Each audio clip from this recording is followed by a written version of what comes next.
Tight. Hold my baby squid, keep him out of sight. Talking about my life, government, stay away. If you drive, I'ma do it my own way. Squid in the ocean, swimming all alone. Ain't nobody telling me where to go. Living free, gotta stay true to myself. No need for interference from anyone else. Squid pro quo, that's the way to be. Living on my terms, setting myself free. Mama to my baby, protecting with my no government intrusion. I control my life.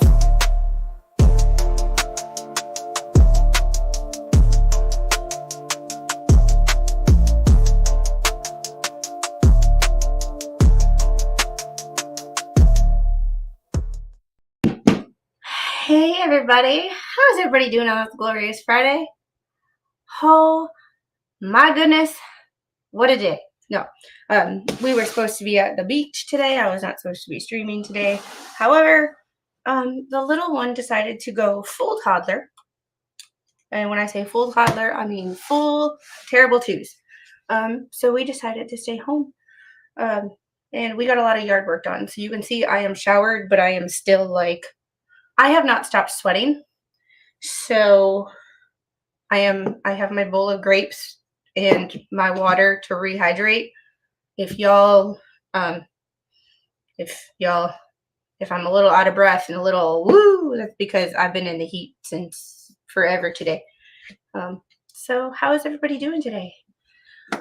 I have made an executive decision that I am only going to talk about because I don't know about y'all, but there is way too much off YouTube or not off YouTube, but behind the scenes drama, too many new players, too much absolute fucking shit that I hate.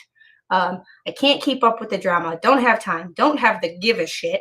So I'm going to be doing 2 updates per week, and that's when I'll read all the documents. I might even read the documents as a video, record it, give you my thoughts, and upload it as a video and not go live. Because honestly, I don't know about y'all, but people talking shit about the judge on both sides, people talking shit about each other when, y'all, we're all on the fucking internet. Y'all don't know me. I don't know y'all. Other streamers don't know me. I don't know other streamers. Other streamers don't know each other. You can have internet relationships, but we've talked about those parasocial relationships and how much they actually matter. And I'm just kind of ready to drop kick this whole case. And this case is fucking interesting, and that's the shitty part, because I'm very interested in what happens with this case and if the courts will start taking YouTube or online social media situations seriously. Especially since there was a case, and I heard this from Camelot 331 stream, so if you want the full story, go over and watch his stream from not last night, but Wednesday night.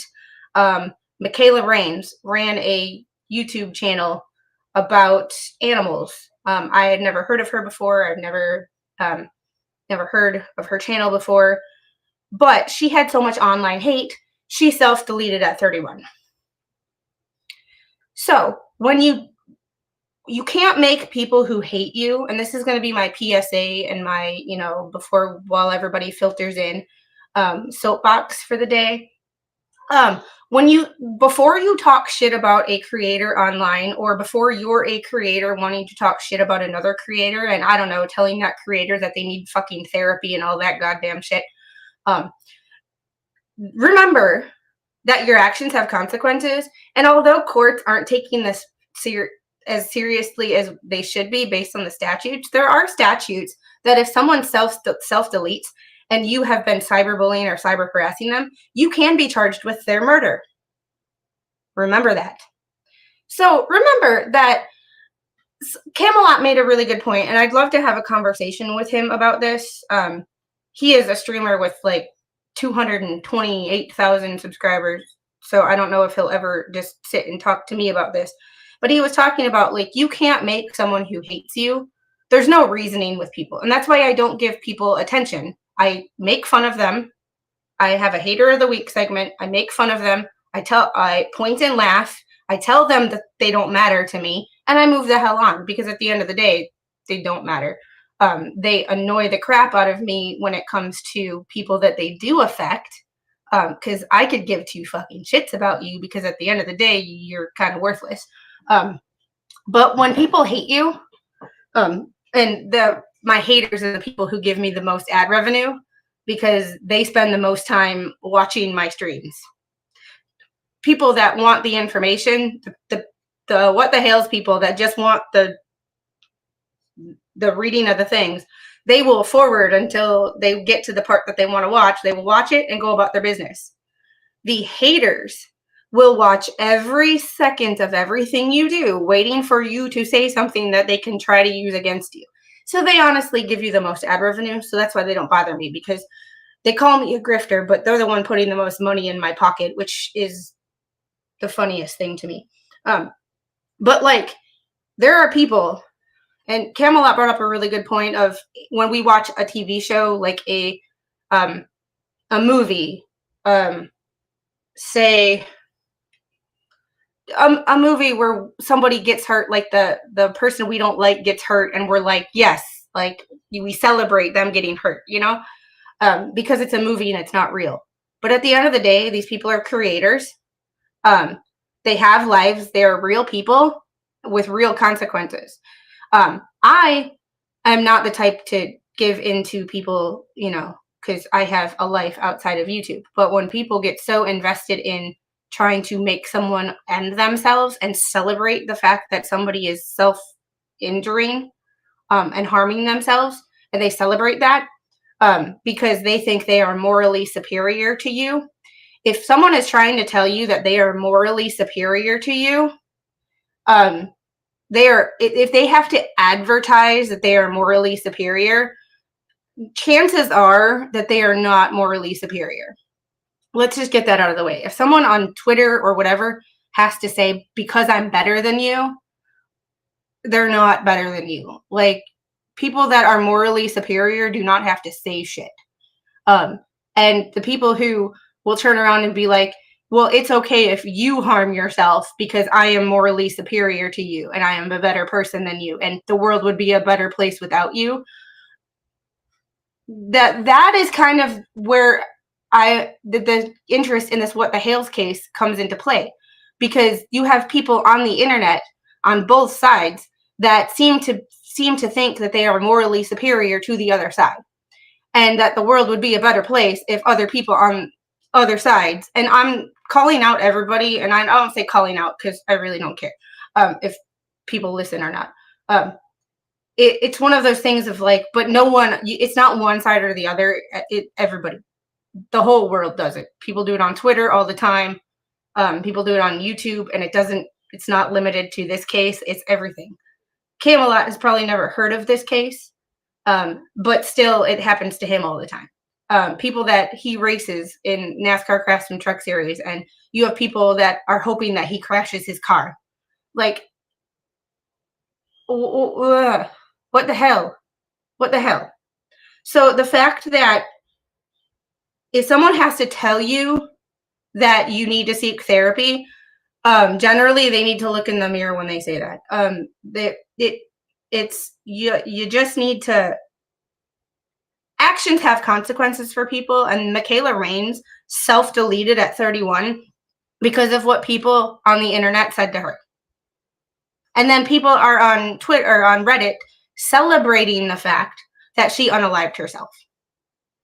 So think about that whenever you're in a chat, whether it's my chat, because there's people on the internet that I don't like, but you don't see me sitting here and talking shit about them, because at the end of the day, they are people, and what they say, like, they are people, and I don't particularly care about them, but the part of them not mattering is I am not friends with them, but I'm also not going to go out of my way to be rude to them, because that's just a waste of time that's mental energy that I don't need to spend. But like, just remember, whenever you make a comment, whether it's about anybody on the internet, a creator, a news personality, whether it's you hate Lynette and you talk shit about Lynette. I don't like her. I'm not a particularly big fan of hers either. However, like, just remember that when you talk shit about someone on the internet and you think you are morally superior to someone, actions have consequences. Michaela was 31. Let that sink in. Let that sink in. 31. She had a animal rescue channel, if I listened to Camelot stream correctly. And I was doing stuff around the house while I was listening. But like, just like, yeah. And that's one of the reasons I don't talk about my haters, is because I give them their 15 minutes of fame, and then I don't talk about them anymore, because when you can't please people who don't like you. Yeah. So there's that. So hope everybody is doing well. We are going to hey Heather, seems on Uncensoring YouTube has changed the names of chatters for everyone. Hope everyone is doing well here. So we are going to get into this. I'm going to try to make this fast, because at 3 o'clock, Flash Fan has on his court watch stream, he is going to be doing a Netflix watch at 3 o'clock, and I kind of want to join in on that. So for at least for a little bit. So we are going to try to do this as quickly as possible. But Baby Squid is currently eating lunch right now, and but I will definitely give her a definitely have. Wow, the chat seems normal in this chat for today so far. So people also go and change their names quite frequently. So you have to remember that too. I don't, because one, it takes effort, and remember, like, I am lazy. Like, I don't have alt accounts, because people who have alt accounts, for better or for worse, like, I barely have enough time to keep track of the accounts that I do have, or the attention to keep track of the accounts I have, let alone alt accounts. So you will never see me with an alt account, because I don't have that much mental capacity to keep things straight. I have a YouTube, or not a YouTube, a Facebook for Squid. Check the last time I posted on it, like three or 4 months ago, right after actually I made it. My Facebook, if you friend requested me on Facebook, you have that is my private Facebook. I apologize if I haven't made or accepted your friend request. It is not personal. My Facebook is where I post pictures of my daughter, where I keep track of old friends from the military. I have friends on from back home, and that is where my family is. And I keep up with family that does not live in the state. So I apologize if you sent me a friend request and either it's sitting there or I did not accept it. It's sitting there mostly so if I ever make a Squid Facebook page, I know who to friend request. But don't take it personally if I don't accept your friend request. My Facebook is those for people I know. And when I say I don't use Facebook, people have, it's gotten back to me somehow that people have been talking like, oh, she lied. She said she doesn't have Facebook. No, I said I don't use Facebook. It's not that I don't have Facebook. I don't use Facebook. Facebook is me scrolling through reels and like going like this and going share. That's funny. Share. Send that to Mr. Squid. That's funny. Send that to my dad. That's hilarious. And that's my Facebook. So, so some people go in and change their names. Like I know somebody who changes their name to Lufa, Sweet Fly and a Lufa. Every stream for just one person's stream. So I will only be talking about this case 2, maybe 3 times a week tops. Reading documents. I'm not buying into any of the other he said, she said. I'm not talking shit about the judge. I'm not going into somebody said this on somebody's stream. I don't subscribe to anybody. I don't watch anybody else's streams. The only streams that I watch that talks about this channel is Spawn, and that is because he is my friend, and we stream about NTSB and air traffic control crap on Wednesdays. So I watch his stream. And he is a personal friend of mine, Mr. Squid's, and my mom's. And yeah. Also, not tomorrow. Tomorrow is a girls' day. I am going to be sitting by the pool with a margarita and my 2 best friends down here all day tomorrow. But Sunday or Monday, we are going to be talking about a new hot car case out of Florida. I believe it is Volusia County, Florida. My case manager, my favorite case manager, sent it to me. It is yet another hot car case. This child was 18 months old. We will be going over some of the documents and watching the Volusia County, I believe it's the Volusia County Sheriff, press conference about this case, as well as giving some updates. And then we also will be talking about Larisha Thompson out of South Carolina, who was tragically unalived by some people who should have never been in the country, and as well as some other updates in some cases around the country this upcoming week. All right, getting to the document that was posted yesterday from Miss Thundercow number 1. And the only people who you will ever hear me call names are people who personally insulted me and my family. And you talk shit about my daughter, and you talk about my daughter choking, and yes, I will never fucking let that go. So don't even fucking think that I'm ever gonna fucking let go of the fact that y'all talked about and laughed about my daughter choking. You will forever be a thunder cow, and you can kiss my ass if you have a problem with that. So we will get to this, and we will get to it as fast as possible because it's 27 pages, and from the first like 5 or 6 pages that I looked through, it's going to be yes. And please, people, do not leave your children in a car even for a minute. My car warning, my greatest fear in life living in a hot climate is leaving baby squid in the hot car. I even have a problem with when I put her in the car, going around for fear that the passenger or the driver's side door will not open. It's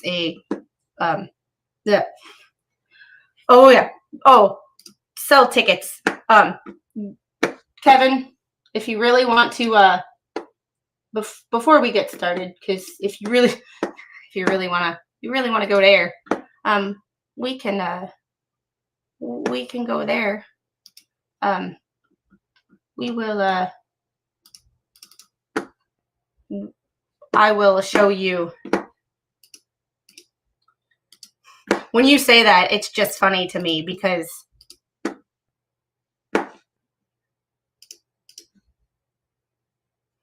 recognize a tattoo. So y'all bring it. Y'all can sell tickets. I would be I would of course be sanctioned if it happened. Like, I would not ever just go up to somebody and do that. But if cage match, a little UFC battle, I wouldn't say no, because recognize a tattoo.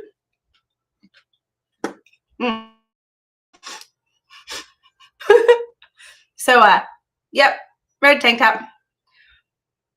So just going through this photo real quick.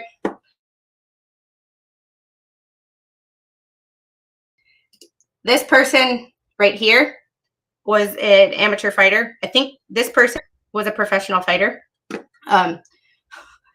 This is Duke Rufus. If you don't know who Duke Rufus is, you might want to Google him. This is Daniel Vanderlei. He was my jiu-jitsu coach. Yeah. So, yeah, like I said, this was a long time ago. I am not by any means, yeah. But if you just laughed at that, or you just said that comment, and I was like, hey, I would not be opposed to that. Sanctioned, of course. Consensual. Of course, other than that, it's illegal. Yeah. Have to be pay-per-view. But if Deuce is up for it, you know how to get a hold of me.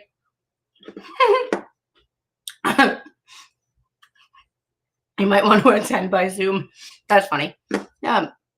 And before y'all get started, hit the like button. If y'all hate me, hit the down button, because that still helps me with the YouTube algorithm and still gives me ad revenue.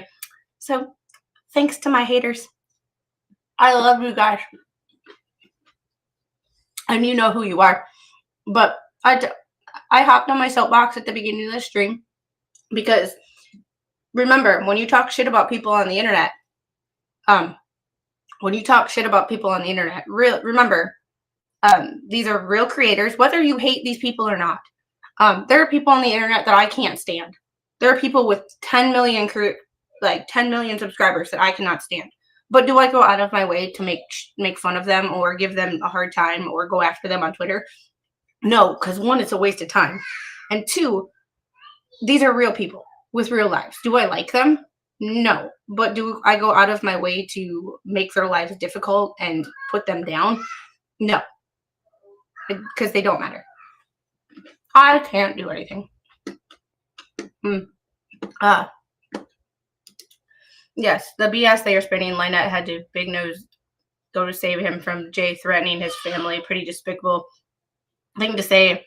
They're the ones stalking and threatening. Yeah, and I don't. It's on both. It's on both sides, and I'm not saying it's creators on both sides, but I'm like, people who are talking and going into other people's streams and saying things about children and this and that. Like, guys, if you hate somebody, that's fine. It's your personal prerogative. There's 40 million people in this country alone. Not everybody is going to get along. There is how many freaking YouTube channels? Not everybody is going to get along. But sometimes when you don't get along, just fucking leave people alone. Like, just leave people alone. That's why I don't like people. Like that fucking Facebook page. You know how many people have sent me like screenshots of things on there? And I'm like, one, I don't care. And two, like, even people on the What the Hale side, when people say, well, you didn't say that first. Do you watch everybody's streams to know what they did or did not say on their streams to talk about? So yes, and that document costs money. Please give this. Yeah, this document cost me $2.70. So just remember, each page costs 10 cents. So, yeah, I thought if you don't like someone, you avoid them at all costs. Yeah. Katie Buck, you read my mind. You and I are on the same page, and that's one of the reasons I love you so much. Squid, I hate everyone. You know that. I'm too lazy to be nasty to people. Yes, I have too much going on and too lazy to go out of my way to be rude to people. But there are people who go out of their way to be rude to other people. It's like, guys, and that's one, how you get sued, for one. Secondly, do you realize the amount of effort that some people put into hating others? If you put that shit into like painting or art or getting a fucking job, you could really make something with your life. But no, you choose to spend it on the internet hating other people. And actually the internet, it's not just YouTube. It's Twitter, it's the Facebook hater page, but it's not just the Facebook hater page. If you scroll on Facebook, it's in politics. It's in people's like I saw a little kid posting a gymnastics picture, and people going, "She's too young to be doing that. How dare her parents?" Like, just keep scrolling. If you don't like shit, just keep scrolling. It ain't your life. Like, it's not just YouTube. So when I say the internet, it's not limited to YouTube, and it's not limited to this case. It is 2025 in the US. People are fucking soft. And Mom, when I'm done with this stream, I have to call you because I have a list of names to investigate that a family member gave me, that I have to do background checks on people. So I will tell you the story. Call me. All right. And I'm only nasty to people who are nasty to me. Like the reason I call Miss Lisa Lee here a Thunder Cow is because it's the baby squid for friendly version of a thunder cunt. And the fact that my my autocorrect on my phone knows what a Cuntosaurus Rex is and autocorrects to Cuntosaurus Rex, you know how I feel about certain people. And this is how I feel right now.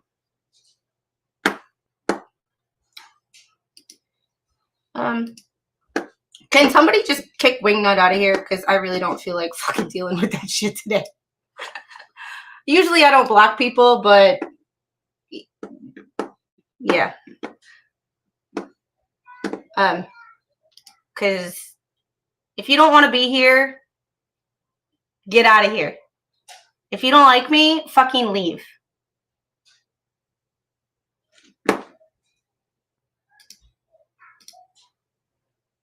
Let's see.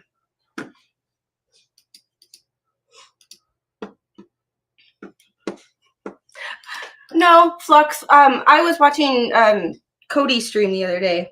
And he was talking about haters and a streamer that took her own life because of haters on the internet. So I hopped on a soapbox for a little bit. And then Wingnut decided to just get on with it. Go fuck yourself, Wingnut. Yeah, I can't imagine sitting online talking about who has that fucking time. Who has that kind of time? Ugh. All right. Let's see. Actually, just to piss off Wingnut. All right. Defendant Lee's motion to dismiss second amended complaint, motion to strike allegations that lack standing, and in the alternative, motion for more definitive statement. Here's the thing about that. Here's the thing about that. I don't. It's interesting to me that. It's super interesting to me that people want to be. And Taz, thank you for the $5 super chat.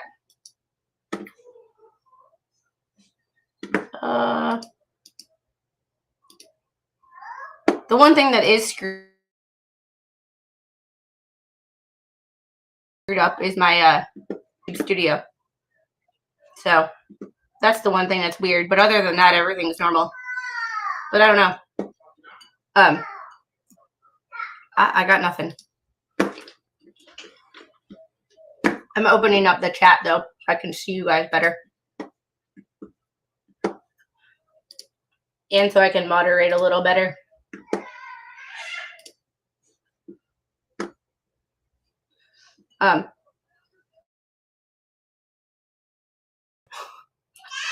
Yeah. Diana, you're the best. It doesn't mix words. Like, when the thing is like, I am on YouTube because YouTube is fun. People get on YouTube and try to tell you, one, how to run your channel. Secondly, they try to tell you how to run your channel. People try to tell you what to do, when to do it. I am not holding anybody's hand here. Like, I am not. Yes, do I want to grow my channel? Of course. But I realized a while ago that certain people only want drama. Certain people only want drama. And I will not be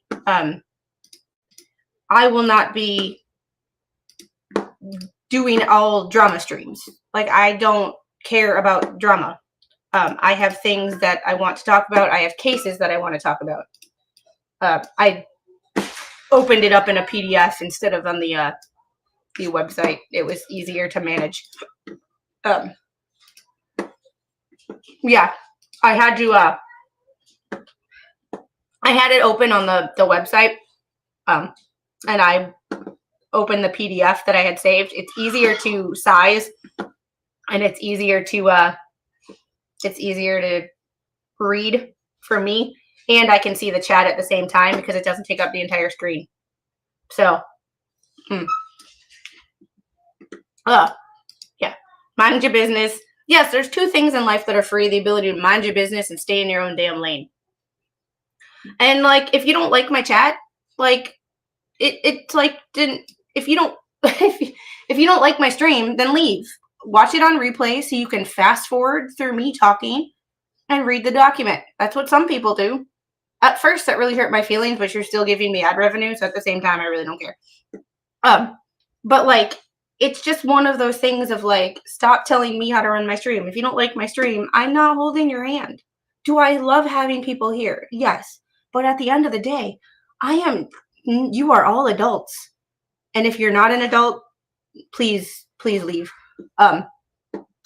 If you're not an adult, please leave, only because this is not, I don't use language that's appropriate for children. It's just, yeah. And before we get started actually reading this, my stream warning. The creator does not give medical, legal, or financial advice. You may hear opinions on this channel from the creator and guests that you may not agree with, and that is okay. Everyone is welcome to their own thoughts, views, and opinions, and this is a place for open debate and agreeing to disagree. Thank you. Do not contact anyone discussed in this stream. If you do, you will be blocked from this channel, and then continuously shamed by the creator and the chat for being stupid. Yes, I will shame you. I'm not afraid to shame you, because at the end of the day, I don't know you people and you don't know me. Some of you I do know. We've Zoomed, called, we've FaceTimed. Some of you I do know. No changes, Dan? Damn, I was just going to ask you. Yeah, some people are pick-me people. Pick me, pick me, pick me. And hey, Joe. Well, what is it about your life? And I don't mean you proper. Yeah. When I say that too, I mean you. It's you in general. That your life sucks so bad that you have to project it onto strangers and the interwebs. Yeah, that's a good point.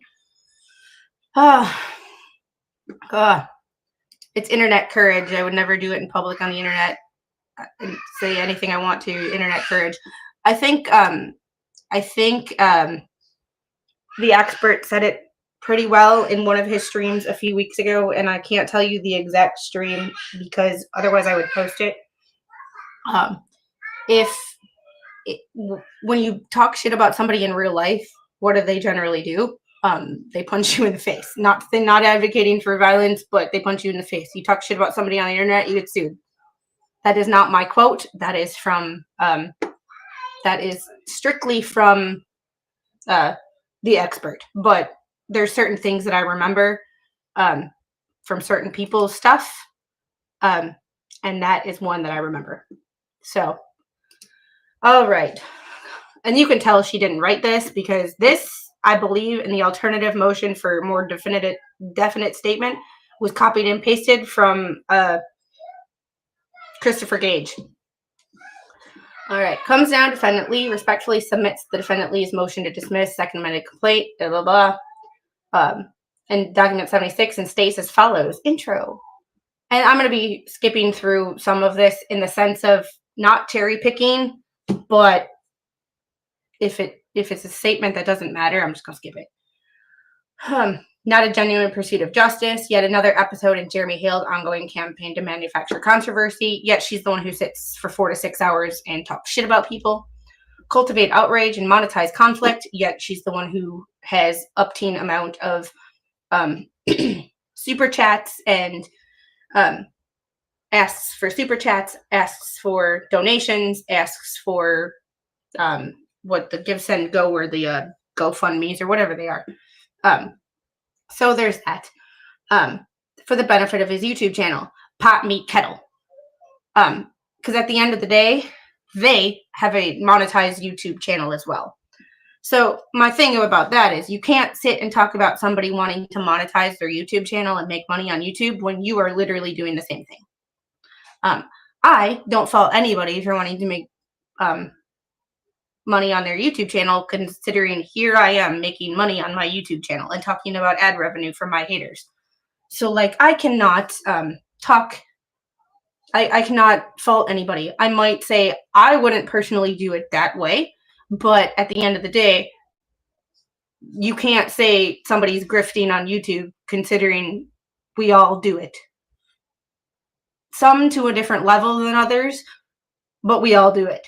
So this is like hypocrisy at its finest. And if you've known me for more than a day, you know I hate hypocrisy.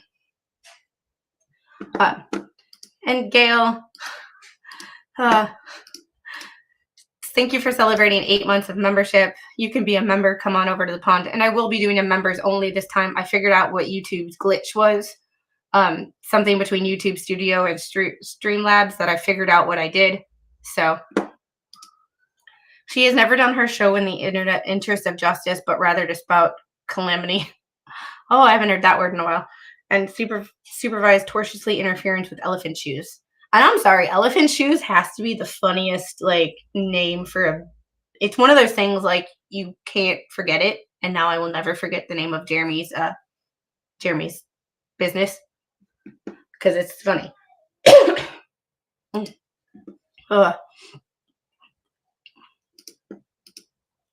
PSA chat, if you need to respond to the courts, keep it short, concise, and on point when responding. 27 pages of fluff the courts do not enjoy reading and will not work well in your favor.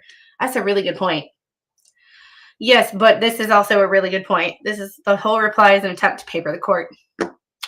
Yep. And I'm convinced that somebody is writing this for her with ChatGPT.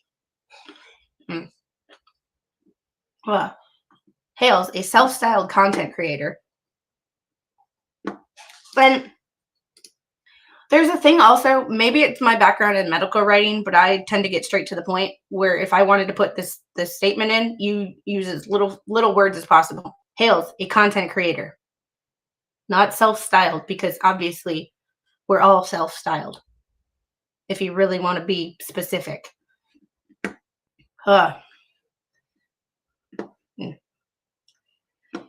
Boy. Hey, Linda Lou. Lisa and Randy amended the complaint and got rid of the defamation when the judge only allowed the amendment to Bone Baker's real name. Is that true? I did not see the I don't believe so. We can look when we get through this, but I don't think so. Because when I was looking at it, I didn't see anything different except for that. That's why I didn't read it on a stream, because we've already read the complaint and then the other amended complaint. So I didn't feel the need to read it again because I didn't see anything different. But we can definitely make sure that we would and Kasha, if they were doing a medical report, it would be one that would make pages of making fun of them. Yeah.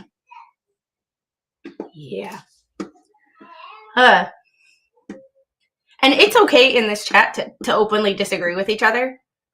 But there's a way of being respectful about it and telling me to move on. Like, hey, I'm in a short time span. Can we, or I'm going to have to be on replay crew because I can't sit through fluff. Like, that's fine. But telling me to just get on with it, you're on my channel.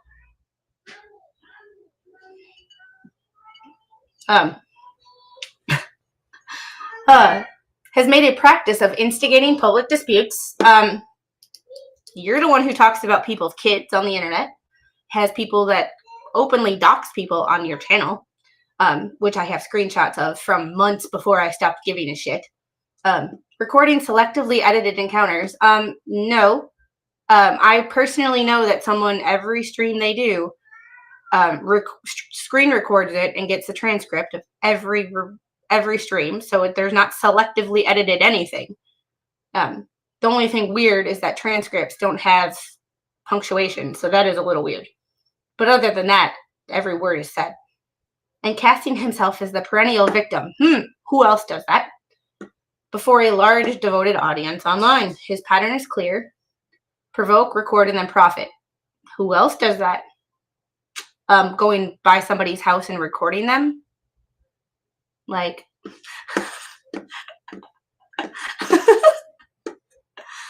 I literally saw a medical note put in that way, like the patient was awake and alert without a pulse. I'm not kidding. Yeah, I've also Kasha, we should do a stream sometime where I just talk about what shit I've put in notes.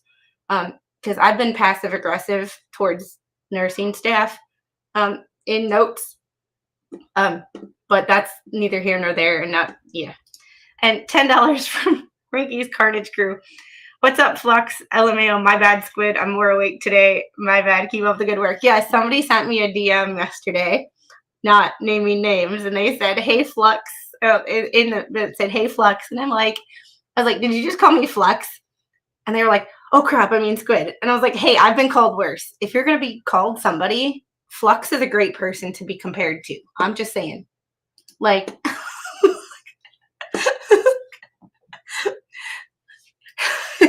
Yeah, Flux. Hey,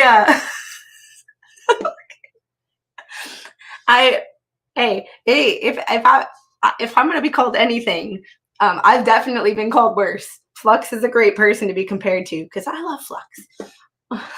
No homo, that don't, Mrs. Flux, don't get mad at me. Platonic only.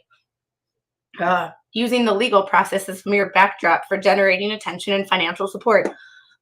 Pot, meat, kettle. It's another one of those pot, meat, kettle. Pot, meat, kettle. Like, mere backdrop. It's like she's looking at herself when she's doing this.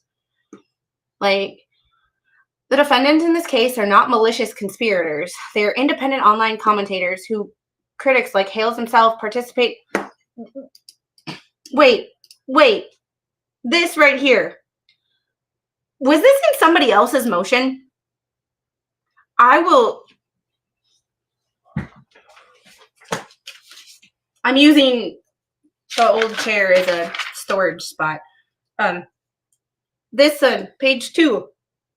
And I thought I had read this in somebody else's motion. Page 2, paragraph 1. Copied and pasted from somebody else's motion. I just don't know who, so I'm going to investigate, but I'll... Oh, wait. That is copied and pasted from somebody else's motion because I've read that exact same thing before. Hoy. Their statements cited in Hale's amended complaints are plainly matters of opinion, satire, and rhetorical hyperbole. Has Lisa ever said the words rhetorical hyperbole in her entire life? Does she even know what rhetorical hyperbole is? I mean, yeah, but copy and paste. But I'm just wondering who's copy and pasting they're from, because I will go back and look, because that is, I feel like I've read that exact statement before. I just Lips estate filing. Thank you. If anybody would know about Lips estate filing, it's you. Sorry. Yeah. Yeah, I was like, I feel like I've read that exact same statement before.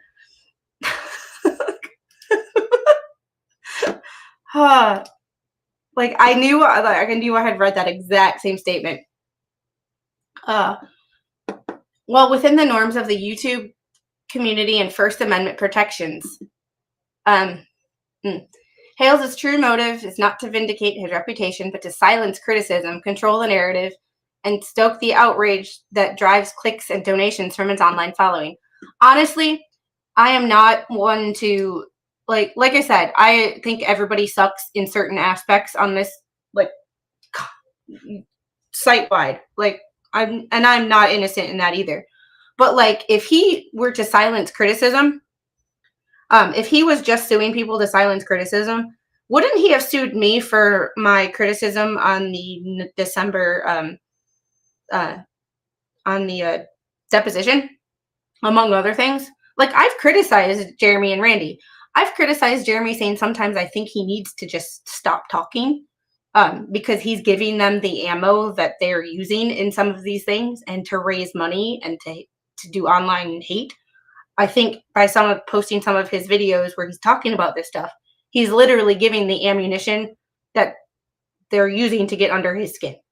But if Jeremy was to suing people to silence criticism, he would have sued me by now.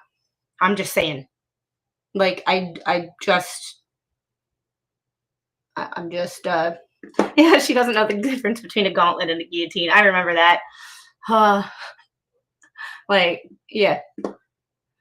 Yeah, and I have a short, well, I have a screenshot or screen record of the judge in Florida saying what defamation is to a jury.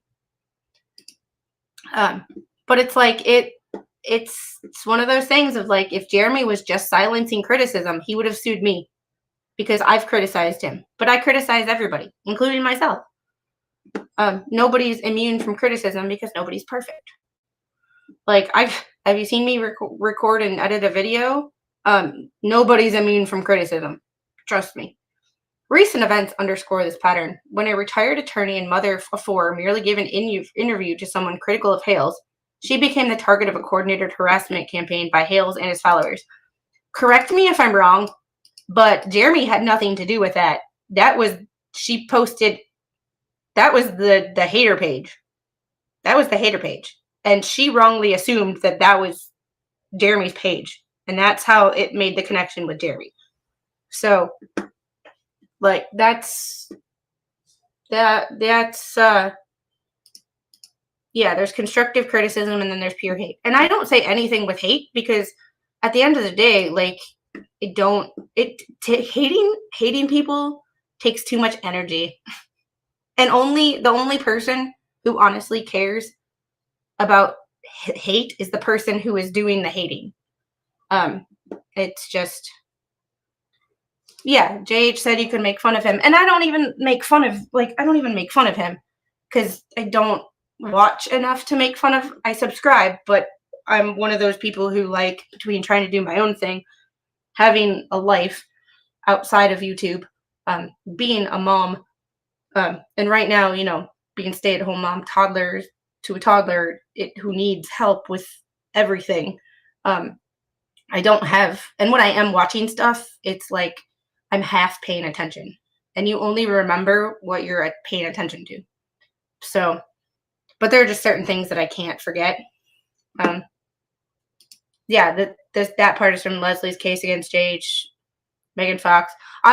Whenever I see MF, Megan Fox is not the first thing that comes to my head when I see MF.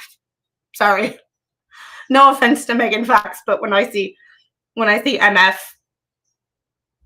like, and hey Harry, and that is not meant to be a dig at Megan by any means, but like when I see MF, there's usually an ER attached to it, and that's not, yeah. Megan Fox is not the first thing that comes to my mind. I thought of that after I said the comment. I almost said it, and then I was like, wait, that's Megan. Like, Squid's mind is still on the flight deck. Yeah.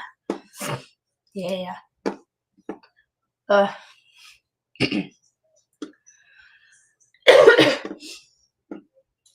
Prompted and celebrated on his channel. When she responded with satirical content exposing the truth, Hales spun the story, presenting himself as the aggrieved party and again mobilizing his audience against her.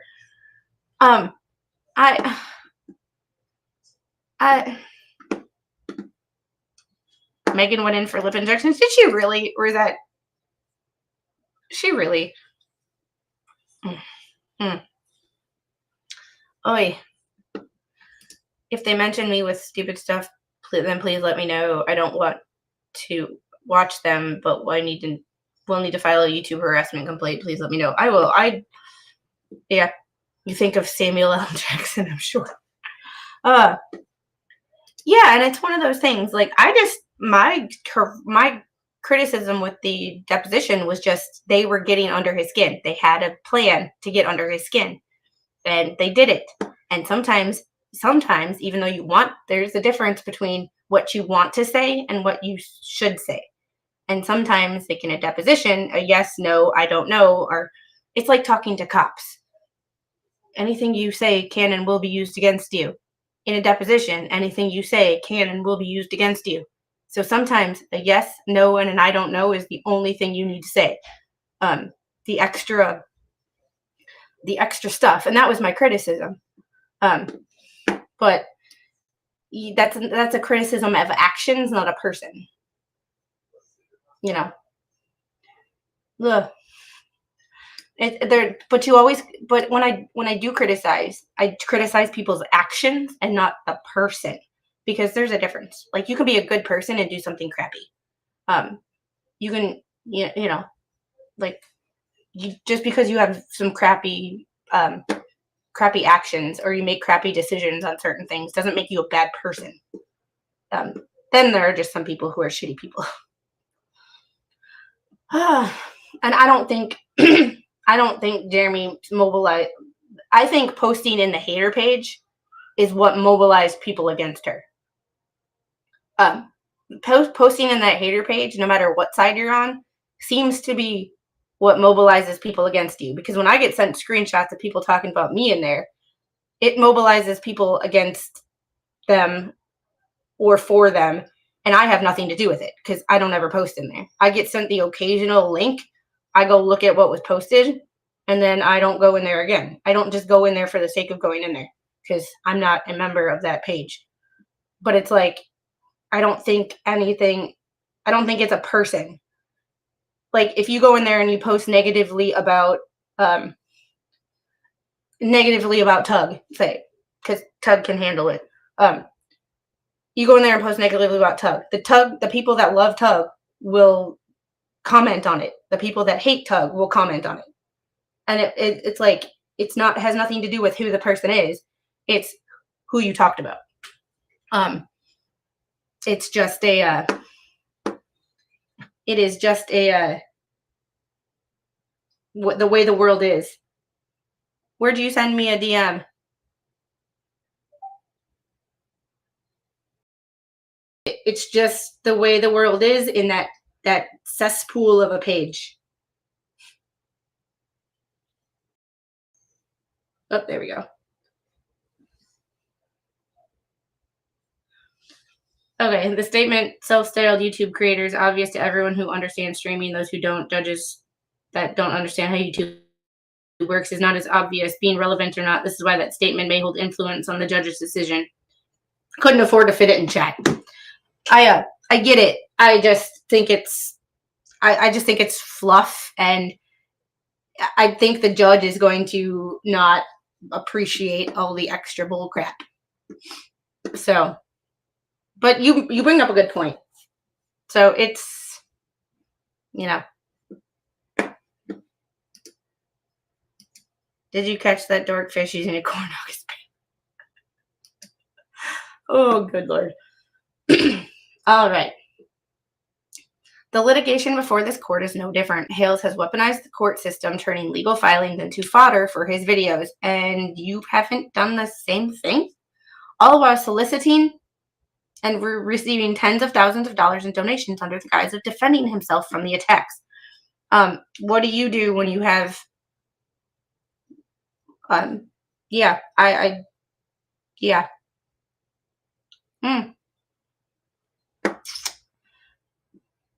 There was another call to... That doesn't surprise me. There was another call to action yesterday for followers to try to start more crap for JH. Just fucking... Why? Who has this much time on their fucking hands? Lee brought this on herself. She came bursting into this case, screamed, "Here I am, you motherfuckers. I'll say it for you. And I'm going to talk about Hales and now him and his side is bad and what they do is bad." Yeah. I would have never... Remember, I would have never been involved in this case, and I would have just continued to do my own thing if she would have never fucking opened her damn mouth. Because all I did was, somebody asked me a question. I think it was Vet Nation asked me a question. Said, "What do I think about this case?" And I said, "I'm not really following it except for the judge, and I'm worried about the little girl." And that, just saying I'm worried about the little girl, purely from a parental aspect, said nothing negative about anybody. Just said I'm worried about the little girl. Didn't even say why. Because I said, I think I said I don't want to talk about it. I don't remember exactly what I said. But didn't say why I was worried. Just said I'm worried about the little girl, and that gave them license to talk about my child. And no one tells, and then they decided to try to intimidate me into not talking about it, and that's why I'm talking about it. So you never go full stupid. I had to go bilingual with that reference. Here's your sign. It's like, and somebody brought up a good point this morning. This whole thing will never go away because everybody, I think, greed. Everybody is, everybody who's making money on this case will never stop talking about it. And I will not lie, since I stopped talking about it as much, has my YouTube revenue gone down? Yeah. But at the end of the day, I'm not going to do anything that's not fun. And I'm talking about it because it's interesting, not because of the money. Although, yeah, yours are right. It seemed the more you resisted, the more they pushed you to get involved. And then they got mad that I got involved. And then there's some people who were like, she shouldn't be talking about it. She only got mad because Bruce. And I was like, but I can talk about whatever the hell I want to. You sleep better too. Yeah. Yeah. I gotta say, there's just too much. If it was just the court drama, I would talk about it. But like, there's just too much like out of court stuff, mudslinging, and I'm like, oh no. Oh yeah, I'm not gonna lie. When I was talking about it, I've lost about $500 per month not talking about it as much. So there's my transparency with you guys. Do I miss that? Yes. But do I enjoy not being involved in that? And yeah. Because these people are freaking nuts. Personal opinion. There's like, it seems like when you think it can't get any crazier, here comes another piece of the puzzle. And like, really, being nut. Boy, I just,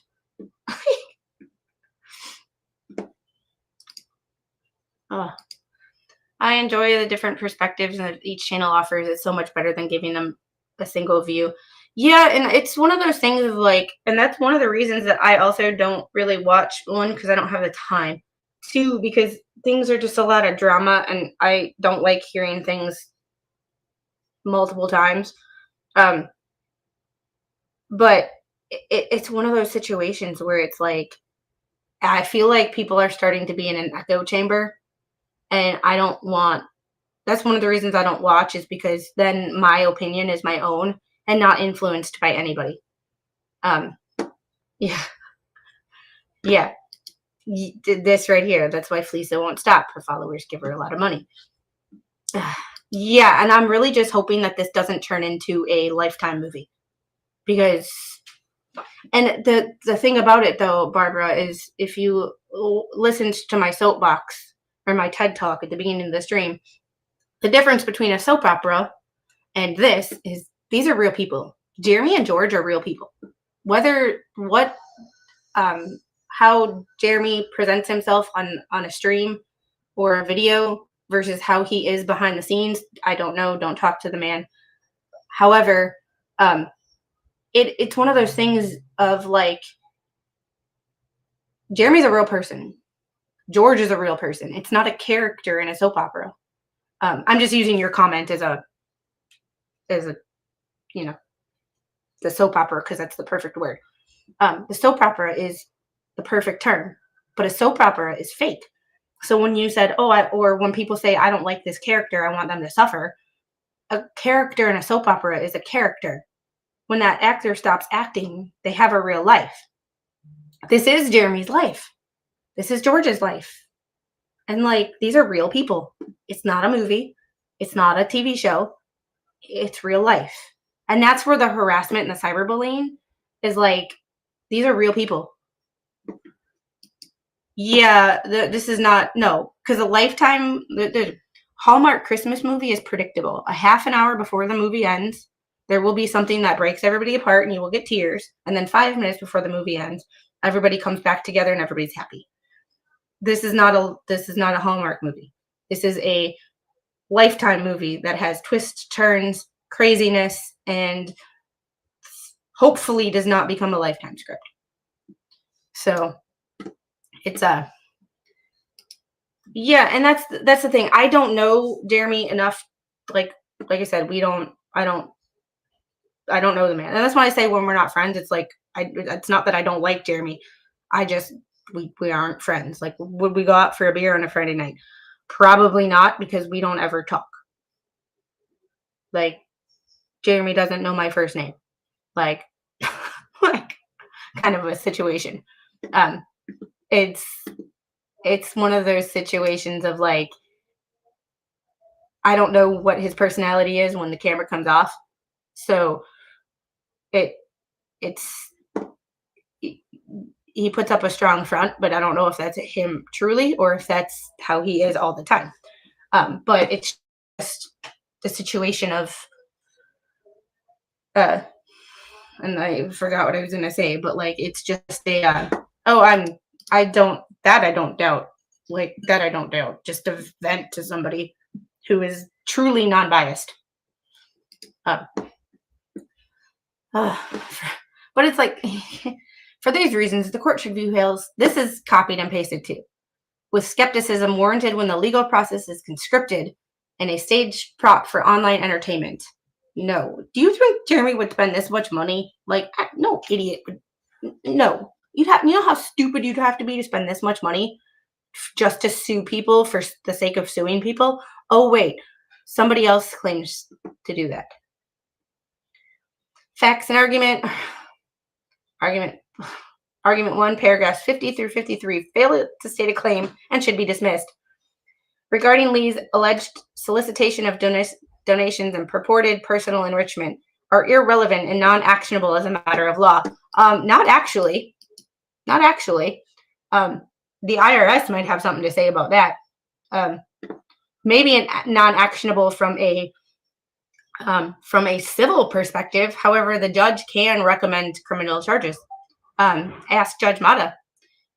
Judge Mata recommended that the county attorney in Maricopa County look into Laura Owens, and look, Laura Owens got indicted a year later.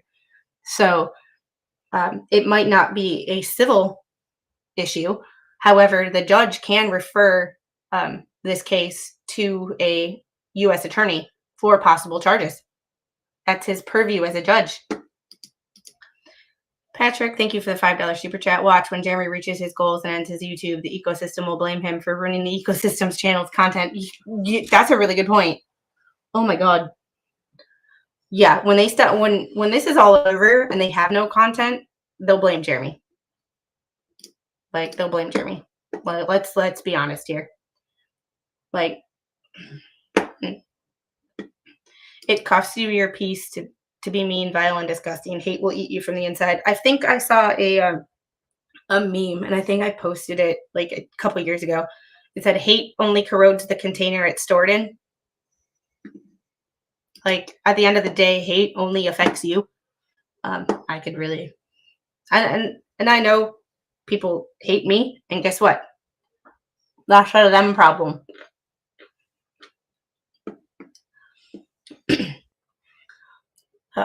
These paragraphs do not any allege any facts showing that plaintiff Hales, either individually or through any business entity, suffered a legal, cognizable injury as a direct result of Lee's alleged conduct concerning donations from unrelated third parties. No standing under Florida or federal law. To establish standing in Florida, a plaintiff must demonstrate an actual or imminent injury that is concrete or particularized, and that the injury is fairly traceable to the defendant's conduct. See Sosa v. Safeway Premium Financial Company, I'm assuming. Florida 2011. Meyer v. City of... Florida. Florida man. Florida man, help me. Alachua? Oh, one of those Native American names, I'm assuming. Florida First District Court of Appeals 2023. Here's the thing about that being a Florida case. This is not a Florida case. This is federal. So Florida or federal law. But Florida law doesn't apply.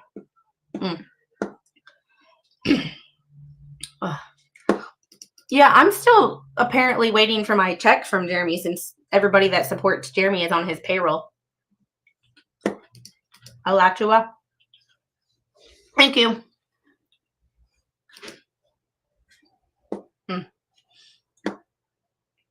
This has very little about defensive accusations against her. That's because there is no defense against the accusations against her. When you can't defend yourself, what do? You start deflecting and blaming everybody else.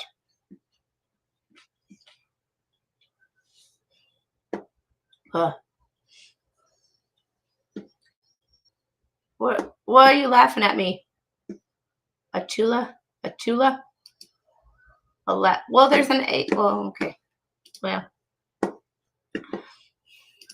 Here, I'll write something. Ponder that.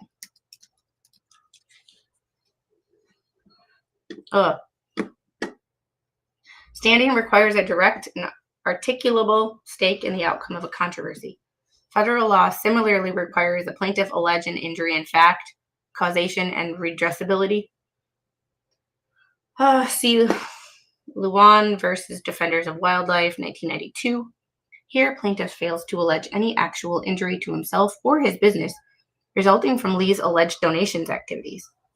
The allegations relate solely to purported misrepresentations to third-party donors, not to plaintiff. Plaintiff does not and cannot assert legal rights or interests of those third parties. See Worth v. Selden, 1975.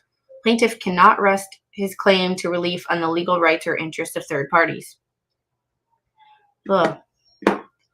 So far, no word on discovery that was to be turned in yesterday. No word if LMNOP's new attorney failed to represent her either. Yeah, no shocker. Like, Oconomowoc?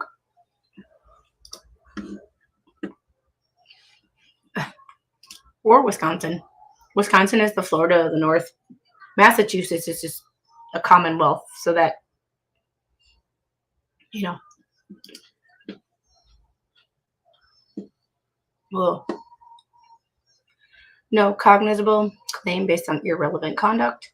The alleged conduct, soliciting or retaining donations from others for personal use, does not state a claim for relief by plaintiff. Whether or not Lee, I would be careful with this statement. Hey, Amos girl. Whether or not Lee misrepresented the purpose of donations to other individuals is not actionable by plaintiff, as he is not the alleged victim. I wouldn't.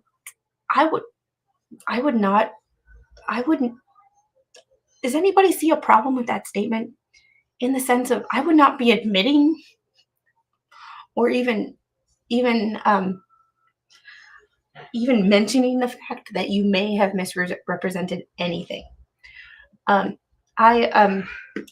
would not be I would not be mentioning anything that might make me look bad in these documents. But that's just me. That's just my personal opinion. See Estate of McCall v. United States, Florida 2014. To maintain a cause of action, the plaintiff must have suffered a legal cognizable injury. How long till the judge gets fed up? This will be LP and JC times 10. I don't know, but I see somebody mentioning in a motion what certain people have said about the judge, for better or for worse, just to make other people look bad. So, yeah. Oh yeah, the entire New England area. Because if y'all watched Karen Reed, there was a judge that said that the special prosecutor, Brennan, was the most amazing lawyer he had seen in 40 years. And if that was amazing, Bruce might not be in Massachusetts standards, Bruce might not actually be that bad of a lawyer. Just saying. No casual link to plaintiff's claims. Plaintiff's complaint is rooted in alleged defamation and business torts. Donation paragraphs do not assert any facts tying Lee to fundraising activities to reputational or business harm suffered by plaintiff. Hey, Grady Peggy, thank you for the $10 super chat. If Jeremy was an ass off camera, then all of those lovely people wouldn't be around him. That is very true. That's a good point. I mean, I don't watch many of his videos because, honestly, my stream or my days are filled with there's a new season of Expedition Unknown on Discovery Channel. So that would be where my and it's speaking of certain things, it's still sports season. I do have another sports lawsuit.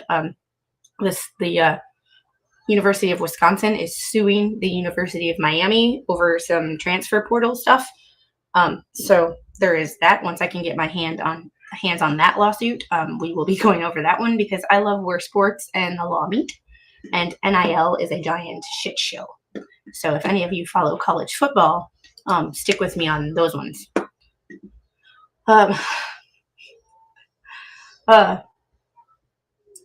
Plaintiff is rooted in alleged defamation business torts. Lee's fundraising activities to reputational or business harm suffered by plaintiff, nor do they show any casual link. Allegations that Lee failed to account for donations or funds enriched herself are wholly unrelated to cognizable injury to plaintiff. Conclusion for the foregoing claims, we're just going to skip that. Alleged statements are non-actionable or opinion or lack required defamation elements. Plaintiff's second amended complaint, Freudian slip there, cites numerous statements by Lee, yet fails to state a legal sufficient claim for defamation under Florida law or federal law. Non-actionable opinion and rhetorical hyperbole. Could she spell rhetorical hyperbole without help?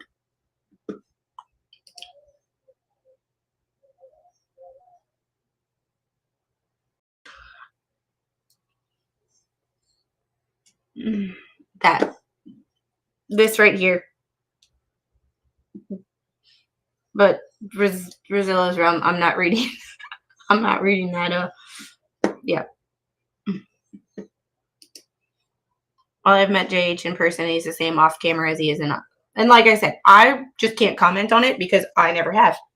So I don't comment on things that I have no,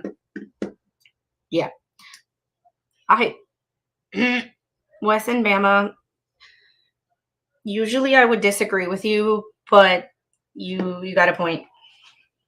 You got a point. You got a point.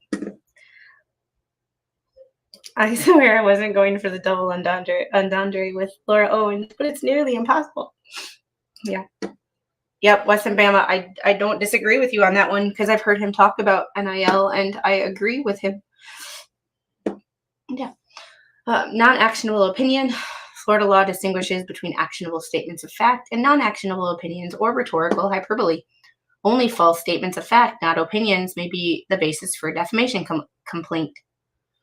See Horsley v. Felt from Tallahassee, or from the Tallahassee Democrat, Inc., Florida's first DCA, 1981. Statements such as he's shady. Here's the thing. When you go back to a case that's 44 years old, you have to wonder if it actually applies to 2025 standards. Ugh. First-hand knowledge of finishing your sentence is good. You're fine. With prejudice, so if something gets dismissed with prejudice, it means it can't be brought up again. If something gets dismissed without prejudice, it can be brought again. So say it's it's easier to explain in like a Karen Reed situation. If the charges were dismissed and they were dismissed with prejudice, that same charge can never be brought up again. if it was dismissed without prejudice, the state could bring those same charges against her again at a later date. So, yeah, there was no internet 44 years ago. And that's how that's what that kind of, it's like, how do things from that long ago, and that's what the judge has to look at. And that's why some of this stuff takes so long to go through, and why the judge doesn't come up with a response or an order for a while, because he goes through all of these case laws and actually looks to see if they're relevant or not. That's one of the other reasons things take so long. So it's like, you got to think of,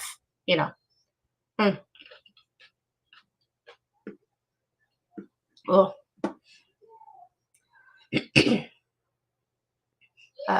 statements such as, he's shady, he's obsessed with men's, he's always talking about people's things and he's scamming them out of their money, are by their language and context non-verifiable and constitute opinion or rhetorical hyperbole. See Milkovich, Free Luring Journal Company, 1990. Opinion statements are protected if they cannot be proven true or false. It's nice how she's cherry picking statements.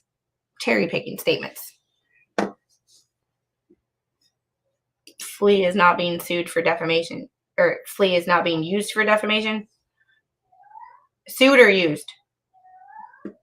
I don't think she's being sued for defamation either, if I remember correctly. She's being sued for the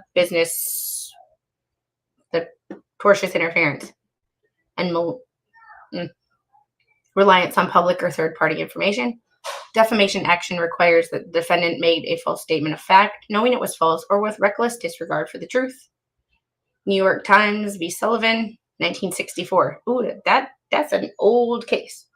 Here, plaintiff alleges no facts showing Lee possessed or was presented with contradictory evidence regarding the veracity of statements made on her channel. Absent factual allegations that Lee knew the statements were false, or that she acted with reckless disregard, plaintiff fails to plead the actual malice as required for public figures or matters of public concern. That's what I figured. It's just one of those situations of it's just one of those situations of like, I just sometimes you just look at things and you're like, you don't exactly have. She definitely got help, considering some of these were literally copied and pasted from other people's motions in other cases. I wrote down a paragraph that I believed was copied and pasted, and people in the chat said it was from the state filing, from Lips's state filing. Yeah, she did not write this herself. And if you notice, every single one of her motions that she's filed is formatted differently. If you write something and you are the writer, you write the same, like you use the same format every time. Because that's just how, yeah, some of the spacing looks different. Like the spacing looks AI. I've never written an AI anything. Someone actually tried to help me use AI to write something because I had never, and I still hadn't. Yeah. It's one of those situations of, if you look at her last motion, the formatting is different. So if you write if you write legal documents or you write medical documents, you tend to write in the same format every time. Whether you have a template, I know medical, I had a template, but you write in the same format. You use the same spacing, the same word phrasing. Like this would be centered. Just it doesn't look. It doesn't look like it doesn't look the same as the other one. And if you write two documents, they generally the formatting is the same. It's just, yeah. No plausible allegation of actual malice or reckless disregard. To survive dismissal, plaintiff must plead facts showing Lee published the alleged statements with actual malice, knowledge of falsity, or reckless disregard for the truth.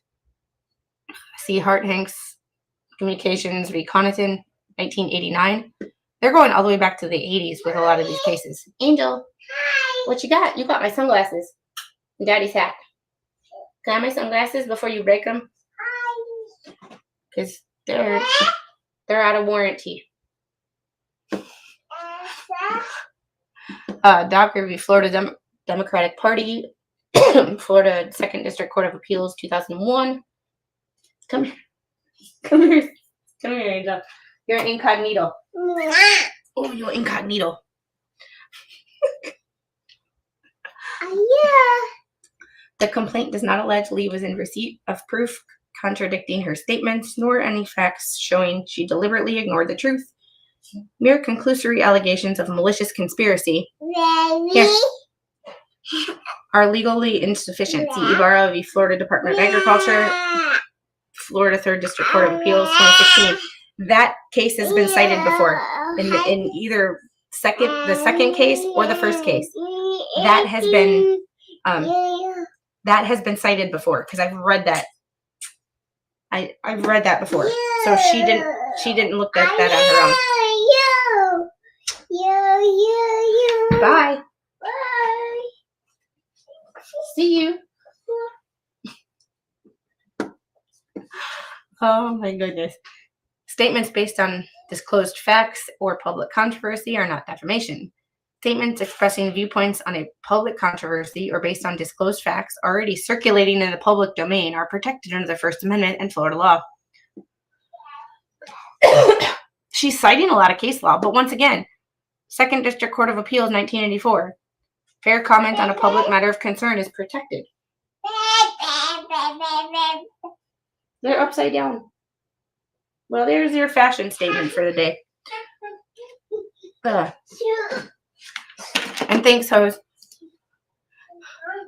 Yeah, now.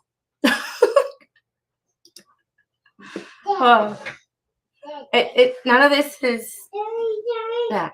Because statements of plaintiff challenges are non-actionable opinions, rhetorical hyperbole, dismissal is warranted under Federal Civil Procedure 1.14b6 and Florida rules. See, Florida rules of civil procedure. This is a federal case. Florida rules of civil procedure do not matter.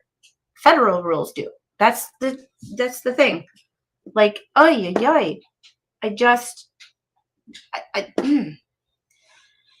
Argument 3, paragraphs. Those are conclusory, unspecific, and fail to state a claim. Contains numerous allegations that are wholly conclusory and lack factual specificity required to state a plausible claim for relief under Florida and federal pleading standards. Conclusory allegations are insufficient as a matter of law. Both Florida and federal courts, you can tell she didn't write this because you can tell who wrote this. A Florida lawyer wrote this. Bruce did not write this in the sense of he would never cite Florida law because he doesn't know Florida law because he's not a Florida lawyer. That is surprisingly not a dig at Bruce because I'm assuming if you took Randy and put him in a Massachusetts court, he would have to do some serious research before he would know Massachusetts law because things are different. And hey, Sarah, how are you? Hoi. Both Florida and federal courts require that complaints set forth facts, not bare legal conclusions or vague assertions. A complaint must allege, and that's a whole lot of Spanish that a complaint must allege ultimate facts, not mere conclusions of law. A case from 2007, plaintiff's obligation is to provide a more than labels and conclusions in a formulaic recitation of the elements of a cause of action will not do. Plaintiff's repeated references to false or misleading statements attacking Mr. Hales and Mr. Hales, malicious conspiracies, schemes, and false pretenses are not accompanied by any facts identifying the specific statements at issue, their context, dates, or manner of publication. I'm pretty sure all the YouTube Whether this is true with Florida law or not, I'm not a lawyer, so I cannot speak on that. I just know what makes sense or what doesn't.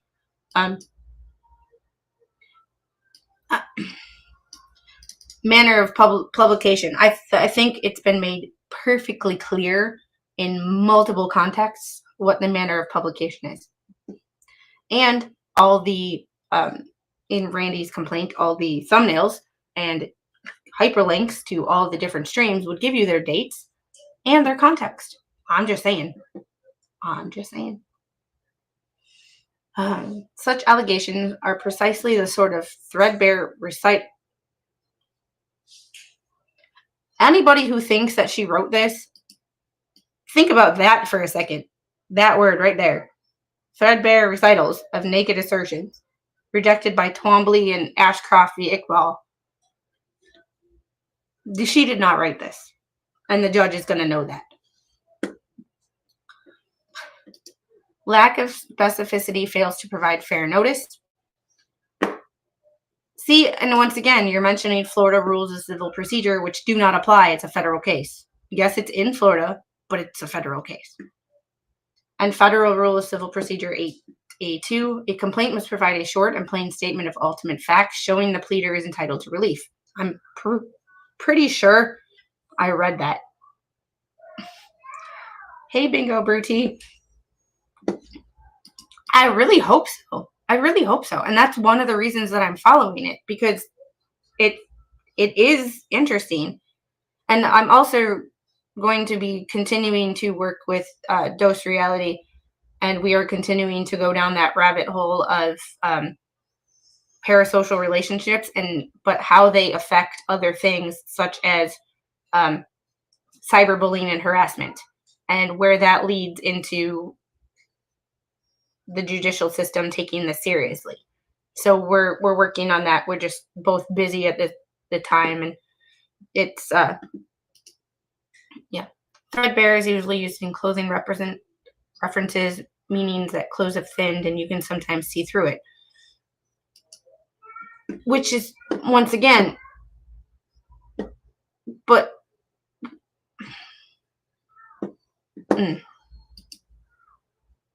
me think Leslie is held close and gets a lot of screen time on Flea's channel as free legal advice.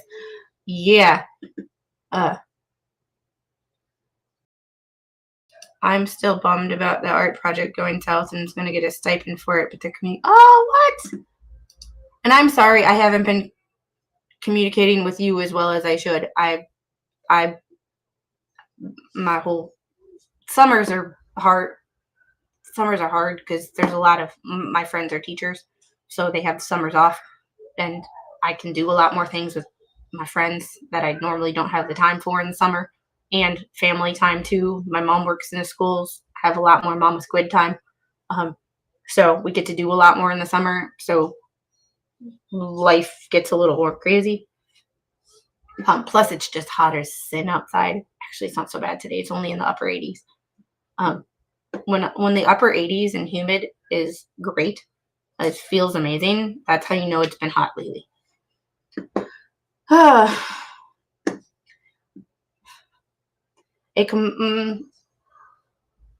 short and plain statement of ultimate facts showing the pleader is entitled to relief. I think Jeremy did that by failing to identify the specific allegedly false statements or conduct. Plaintiff deprived defendant Lee of fair notice and the ability to respond meaningfully. See Gannett, Florida Court v. Montesano. Once again, Florida 4th District Court of Appeals, 1975. I mean, like I said, I'm not a lawyer, but if I were to be writing this, I would be using Northern District of Florida or the 11th Circuit as my basis for most, if not all, of my case law that I could find. I would not be using Florida District Court of Appeals or I'd be using federal cases because this is federal court. But that's just me. Like I said, not a lawyer. Take that one with a grain of salt. I'm just saying that's what I would do if I were pro se and writing this. Just like this one. Defamation claim must allege the particular words complained of. 11th Circuit, 2009. No cognizable claim without factual support. More allegations. Lee engaged in schemes, malicious conspiracy, and false pretenses without detailed factual support amount to legal conclusions, not actionable claims. See Papasan v. Elaine, 1986. Once again, a 39-year-old case. Although for the purposes of this motion to dismiss, we must take all the factual allegations as true, we are not bound to accept as true legal conclusion couches factual allegation. It's just one of those situations of like, could you imagine?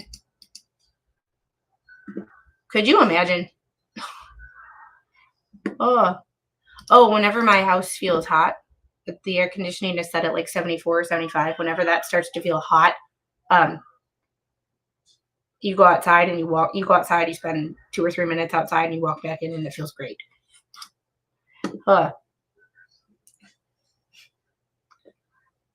Conclusion, we know what she just said. Argument 4, failure to serve pre-suit notice for demand retraction bars defamation claims. Florida law, once again, Florida law. It's not Florida law. You're in federal court. Under Florida's defamation retraction statute, a plaintiff must serve written notice identifying the allegedly defamatory statements with particularity and provide the defendant a reasonable opportunity to retract and correct the statements before seeking damages. You're not in Florida court. You're not in Florida court. But it's a dry heat. Not for Dan.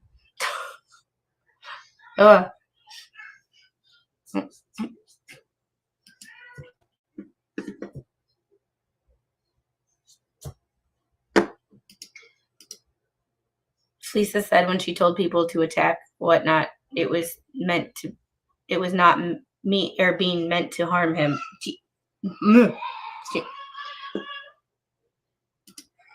Exactly, where is all the Florida law coming from? Yep.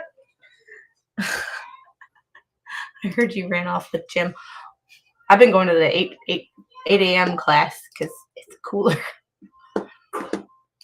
Hey, Roy, how are you? Afternoon, everyone watching from the infusion clinic. Give your wife a big old hug. Tell her I said hi and that she is in my thoughts and prayers. Spawn Tripper falls into the stream, looks back and see a lot of Alice in Wonderland figures. Hello has arrived. Oh, good stream this morning, Spawn. It was funny. It was hilarious, actually.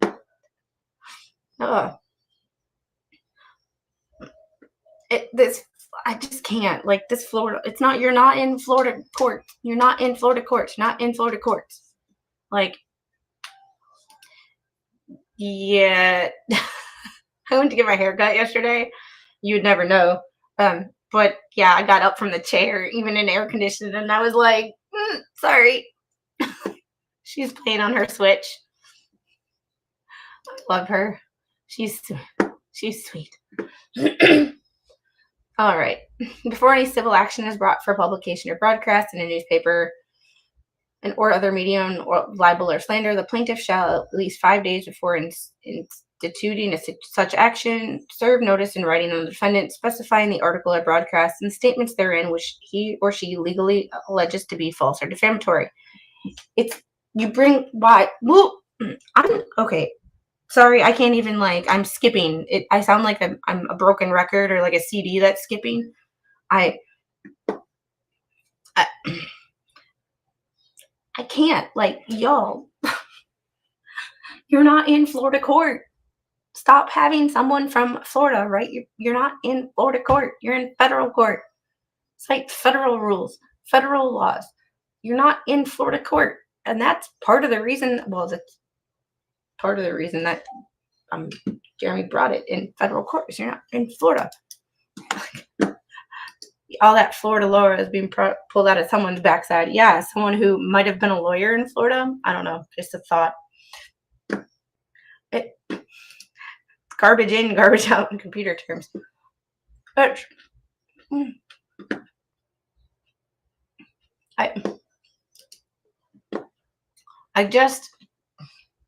It's not failure to comply with statute 77.01 requires dismissal of the defamation claim.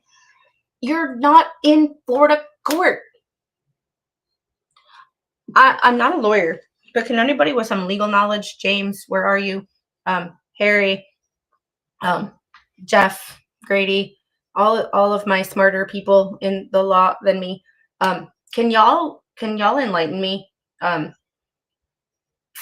Florida law in federal court doesn't really apply.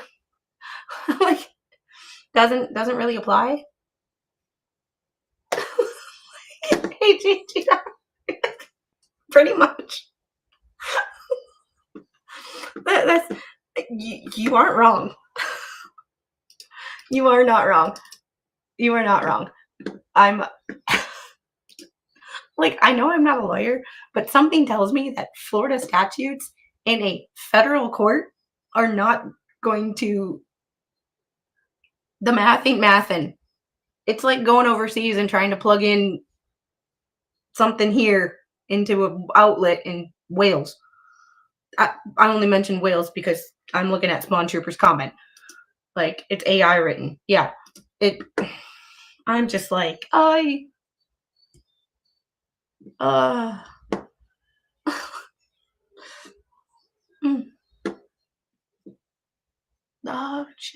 just can't. Sometimes you just look at stuff and you're like, you don't have to be a lawyer to know that the math ain't mathin'. I don't have to be I don't have to be a genius to know. Potatoes make good vodka, not lawyers or pro se litigants. Yeah. I'm hoping that the judge looks at this and is like, no, let's skip that. Like, skip that. Oh, wait. And you're mentioning a case from 1975 and a case from 1950. A 75-year-old case. And hey, Yamaha, how are you? Federal law recognizes state notice and retraction statutes in diversity cases. Federal courts sitting in diversity apply state substantive law, including procedural preconditions like Florida's notice and retraction requirements. See Erie Railroad Company v. Tompkins, 1938.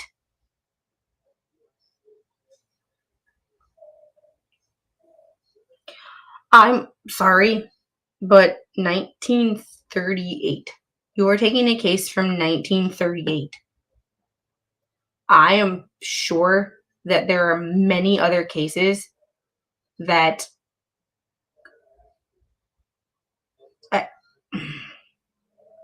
the judge is going to cite that contradict this.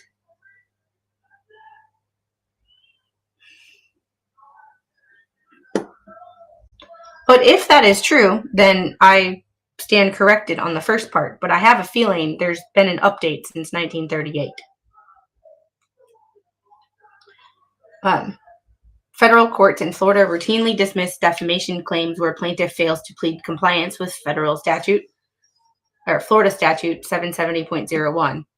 See Morsani v. Major League Baseball, 2nd District Court of Appeals, 1995. You're still, and then Middle District of Florida, 2010. But you still cited a Florida case. Plaintiff has not alleged service of notice or compliance with 770.01. Plaintiff's complaint contains no allegation that written notice specifying the allegedly false statements was ever served on Lee prior to filing suit, nor that Lee was afforded the opportunity to retract and correct the record. I'm pretty positive that Jeremy has said something in videos that may not be a written warning, like a cease and desist. However, yeah, there's that too. But even if it was, none of this makes sense. I just can't sometimes. Like, you just ever look at people and you're like, You just ever look at stuff and you're like, oh yeah, and you can definitely tell that this is not, like, this is not making sense. But isn't this a tort case and not a defamation suit? I have to look at the amended complaint because I am not actually remembering properly what I'm not actually remembering properly what she was actually sued for. It's been that long since I've actually looked at it. But he's putting, I'm looking at his, this is what I'm looking at, the second amended complaint. Just to make sure we're on the same page.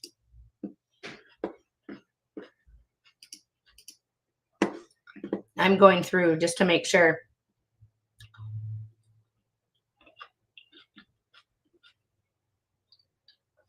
And it's 74 pages, so I'm not reading it, I'm skipping through it. Which is conspiracy.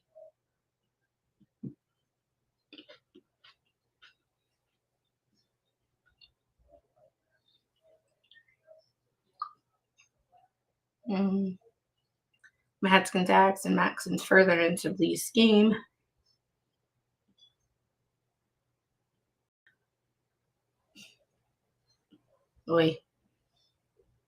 Kezi's acts and furtherance, Teschendorf, Luthman.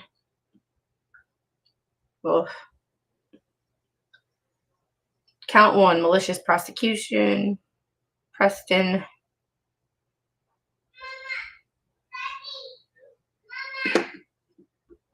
False advertising, Lee. Tortious interference, Lee. Tortious interference, Matskin. Civil conspiracy, Lee. Civil conspiracy, Matskin. Preston, civil conspiracy. Cook, civil conspiracy, Hughes. Hale. Hi. Kezi. Raymond. Luthman. Violation of sexual cyber harassment. Luthman. Yeah. Look at that. It's a tort case. It's yeah, she's hi. They do not really, and the fact that they don't know that, it's just one of those things of like, you haven't seen, like, I remember months ago that months ago that Megan and Tug were going over text messages. You think that if Megan and Tug were going over text messages, what all do they have that's not being shown on camera? You got to think about that. For like every instance that someone says something on camera, there's probably 10 to 15 to 20 things that are not on camera. Like, so you bring up a really, really good point. It's like, do they not realize that everything has been said on, and you can hide or private a stream, but like Jeremy has people who are helping him just based on the fact that they want to help him. He's not paying anybody that I'm aware of, because Lord knows if he was paying people, I want my cut. How do I get that? People that are on Jeremy's payroll, how do I do that? But it's like, it's one of them situations of like, this is not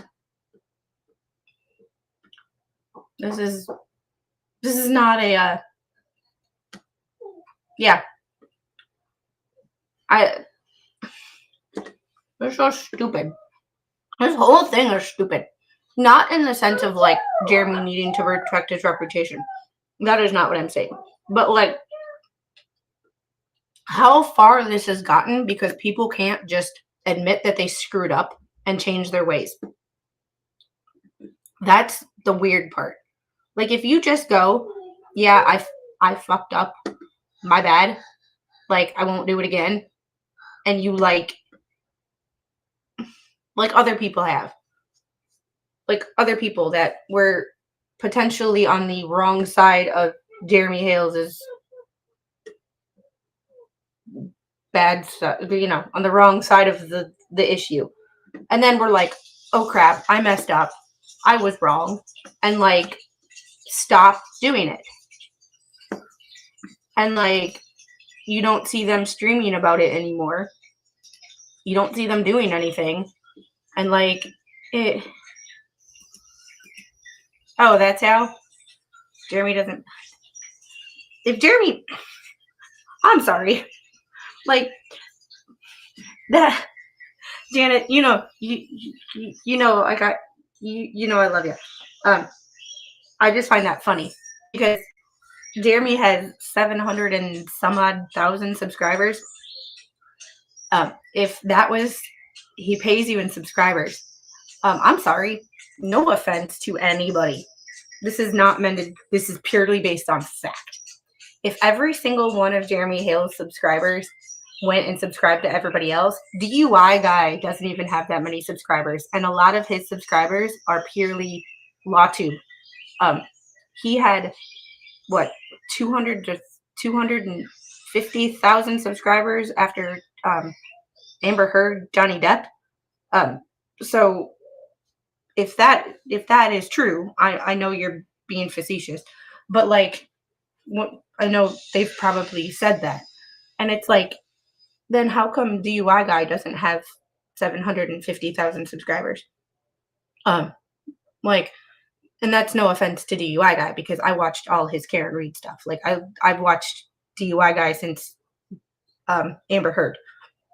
Like they're, you know, like I've watched him since he was on with Ricada. I've watched him for a very long time. So the fact that like it's just funny to me. Like if Jeremy Hales pays you in subscribers, how come certain people, and like I said, this is nothing personal towards anybody's subscriber count because I still only have like 3,960. This is nothing personal. But if Jeremy Hales pays you in subscriber counts, why doesn't the people who are talking about this case all the time have over 100,000, 200,000, 300? Why aren't their subscriber counts going up significantly? So I see I know you're just being facetious, but the logic that they're using to justify that, the math doesn't math. So a lot of his subscribers are people that probably don't even watch anymore and never canceled when they left. That it seems like the same. It seems like the same stuff. And hey, Malin, very squid stuff.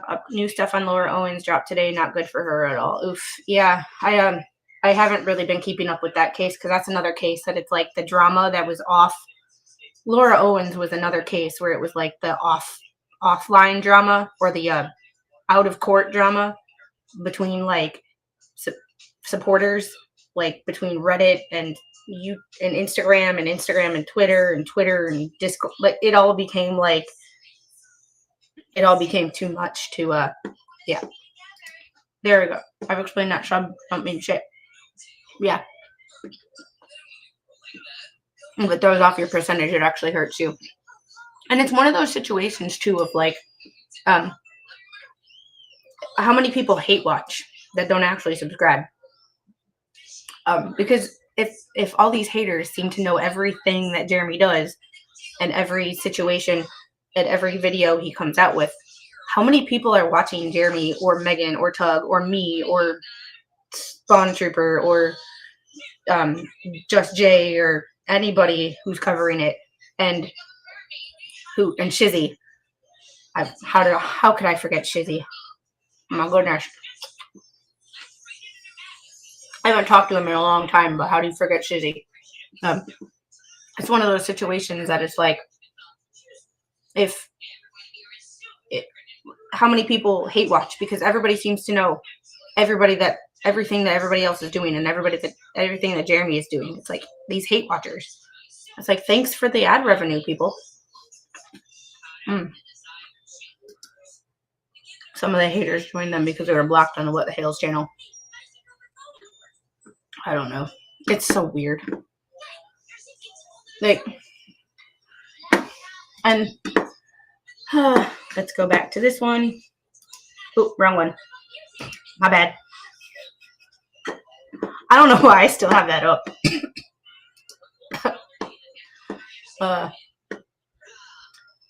The jokes are just irresistible.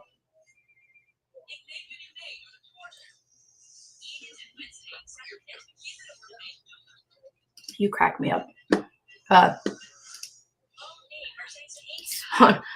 Roy, I demand you give the wife a hug and say it's from me, the bane of people's waking moments, but seriously, send my love. Yeah.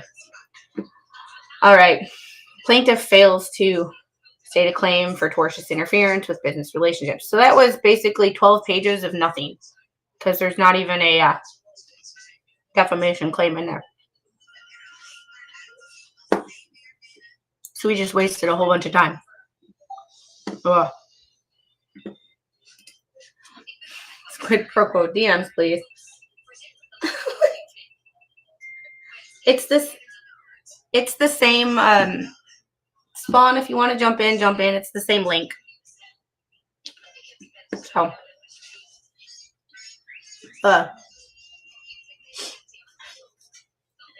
Spawn and Spawn, I have to eat my grapes. I'm so dehydrated right now. It's not fun. It's not even funny. I'm eating grapes, but it's the same link. So if you want to hop on. Spawn messaged me and said, "Don't hurt me." She gets a fail stamp on it. And remember, don't DM me while I'm live streaming.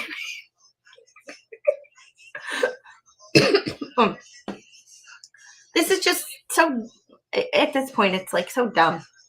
Elements of tortious interference in Florida. You are not in Florida. You are in federal court. You are in federal court. Jerry, we were outside working on the planting beds. I say we. Mr. Squid trimmed down the rose bushes. So we were doing that, and it's humid outside. So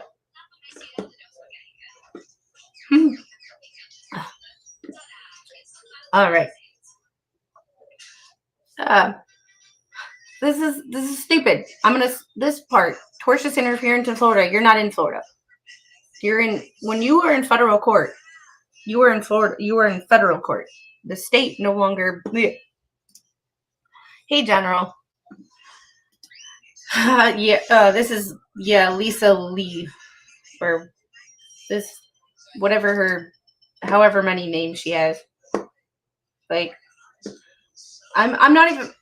Part of me, I'll leave that up on screen for you guys, but I don't want to read that because it's Florida law. It's not how it's federal court. Application to plaintiff's allegations. Plaintiff's complaint fails to plead facts satisfying these elements. No specific business relationship identified. He did. And he doesn't have to do that in the initial complaint. No, the complaint does not allege any specific business relationships or identify particular customers, contracts, or business opportunities which Lee allegedly interfered.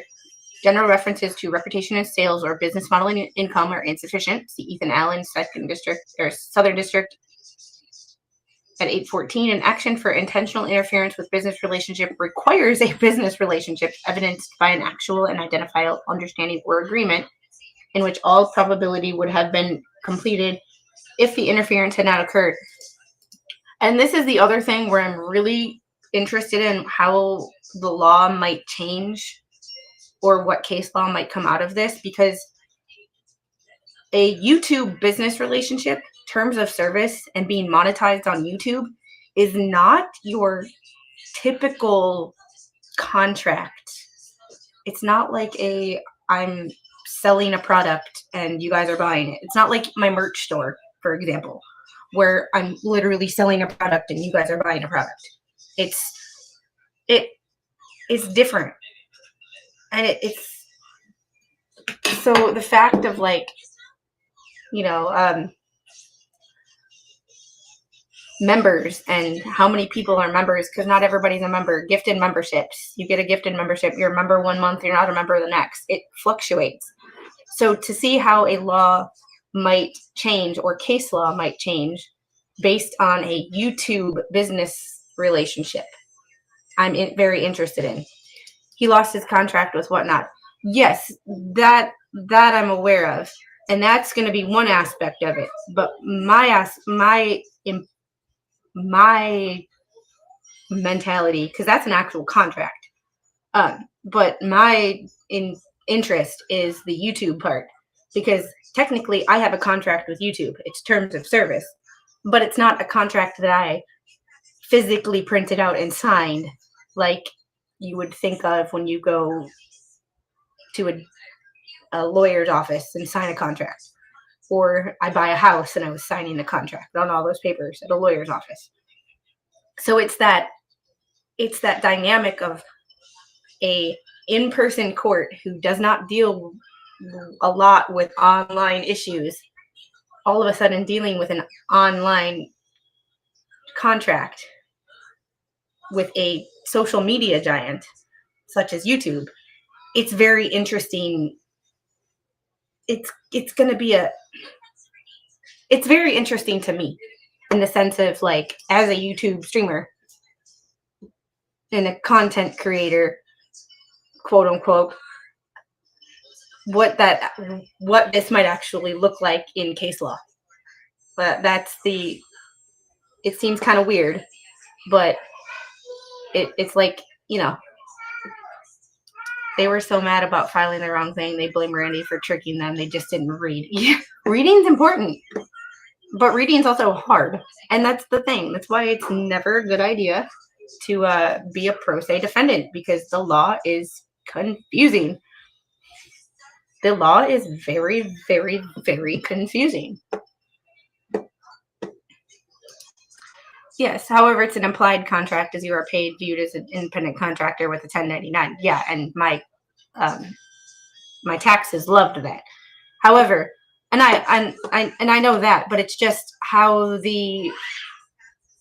what a tortious interference with business relationships looks like with an implied contract, such as a YouTube independent contractor. How does that work in a sense of from a tortious interference? Spawn Trooper. So my friend that I work with, who owns his own company, who needs my help with a certain businesses every now and then. I am not we have a W-2 system, which is like I'm an hourly worker. And then 1099 is he only needs me once every week or once every 2 weeks. And I'm a contractor. So instead of having set hours and a W-2, he will just pay me as I go. And then at the end of the year, his accountant will be like, she worked this many hours. You'll write a little 1099 slip and little 1099 tax form. And I will use that to file my taxes instead of a W-2. Like when I worked at the hospital, I was a W-2 because I was a paid hourly employee. I had a set number of hours every week. It was consistent. So there's the quick, I'm not a tax professional. My uncle is, but I'm not. So it's just one of those situations of that's one of the reasons that I'm interested in this, is how the contract law with tortious interference with 1099 workers kind of works. So it's so Spawn Trooper. So instead of a W-2 employee that's taxed on their hourly wage, a 1099 you don't get taxed when you get paid, but you report to the government how much you pay or how much you made throughout the year, and then you get taxed at the end of the year when you file your taxes, and you owe the government all the taxes that you didn't pay through the year, which kind of, so female version of Yamaha biker. Oh, he eats crayons though. I don't. All right. No allegations of known knowledge of specific relationships. There's no allegations establishing that Lee actually had knowledge of any specific business relationships. I don't know. Contacting whatnot seems like a pretty. You call her Felisa. I call her a thunder cow. Because when the thing is I call her thunder cow. The only thing that she could call me was a stupid bitch. Yeah, it's basically self-employed here, but it's also for like small businesses that don't have regular employees, like my friend's business. So, blue Crayolas taste like blueberries.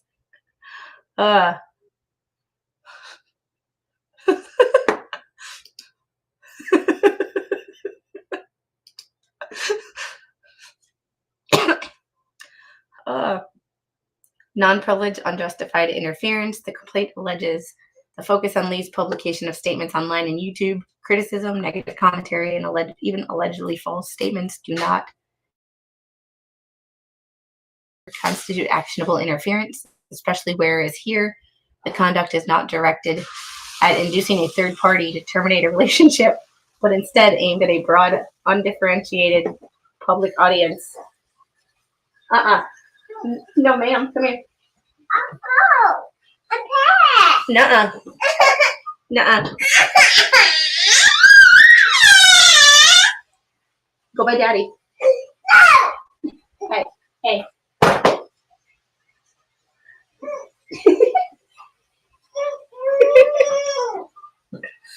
Oh. It's bath time. And she came in here like I didn't hear the bath water running, and like, oh mama, give me my pad, you know, like I'm Angel. Time for bath.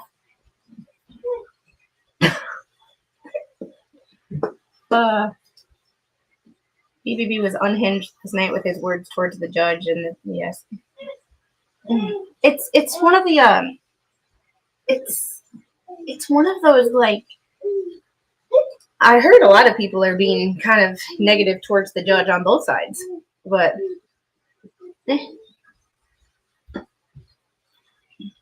yeah, it's simple tortious interference because it's like an example of someone negatively review bombing, contacting current and future implied contractors. Remembering they did actually contact YouTube.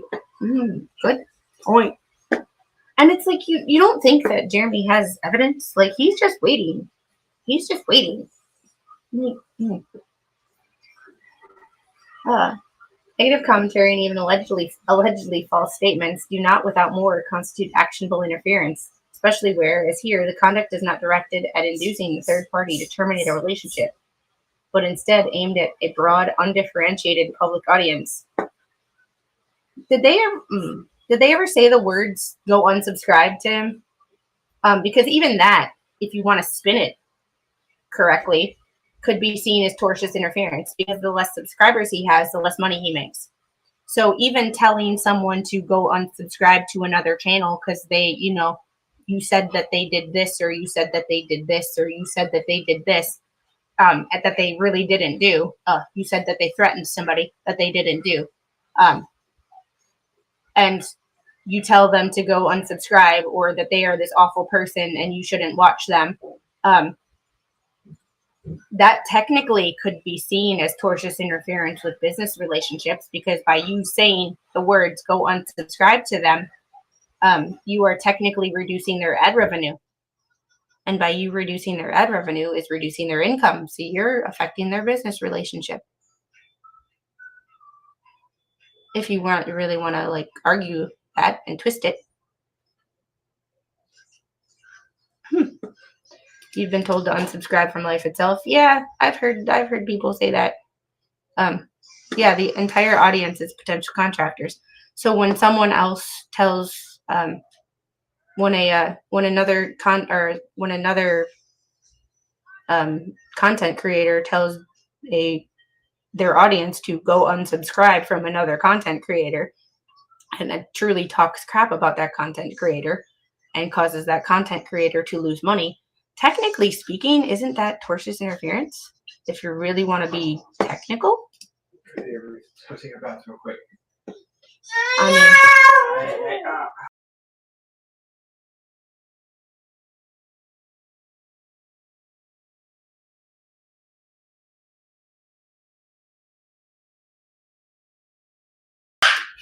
She's not happy about taking a bath. She'll be fine once she gets in there. She likes the water. She likes the water, but it was just interesting that when you tell someone to go unsubscribe from another channel, you're technically causing them to lose money, interfering with their business relationship with their potential clients and their audience. Fancy how that works. So remember when I said, be careful what you say on streams about other creators? Be careful what you say in chats about other creators. Just saying. And that goes for anybody. Technically speaking, if you want to be that, people want to be that technical, we can be technical. No causal connection to actual damages. Reading is important. Plaintiff fails to allege facts showing a direct causal link between Lee's conduct and any specific lost sale, lost customer, or business damage. Mere conclusory allegations of damage to a reputation and sales are insufficient. They're insufficient to bring to trial. They're not insufficient for an initial claim.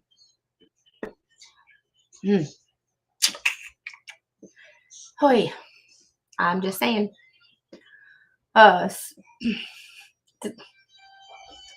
See, Coach serves for the 777 Lucky Accessories, Southern District of Florida, 2010, dismissing a claim for failure to allege specific relationships and damages.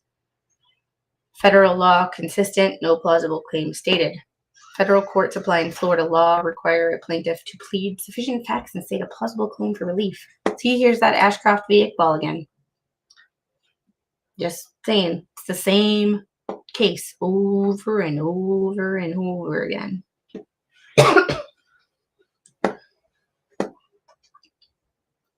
Here, plaintiff's allegations are conclusory, lack specificity, and do not provide factual basis necessary to support a claim for tortious interference with business relationships.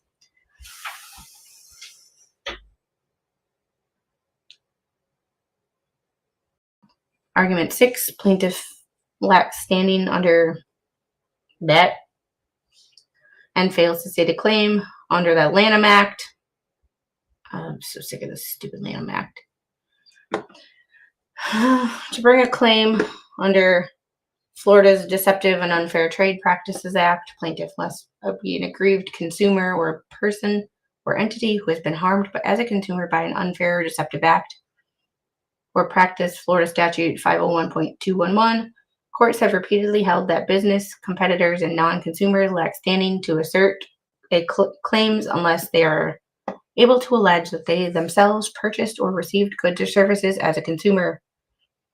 See Caribbean Cruise Line Inc. v. Better Business Bureau of Palm Beach. A competitor is not a consumer and therefore cannot sue under the Fair Trade Practices Act unless it can allege it was aggrieved as a consumer. Leon v. Tapas and Tintos, Southern District of Florida, 2014. Yeah, and I do know that, like, it's just, I don't know. Here, Hales does not allege that he is a consumer of any product or service offered by Lee. I wouldn't want to be a consumer of any product or service offered by Lee. I'm just putting that one out there.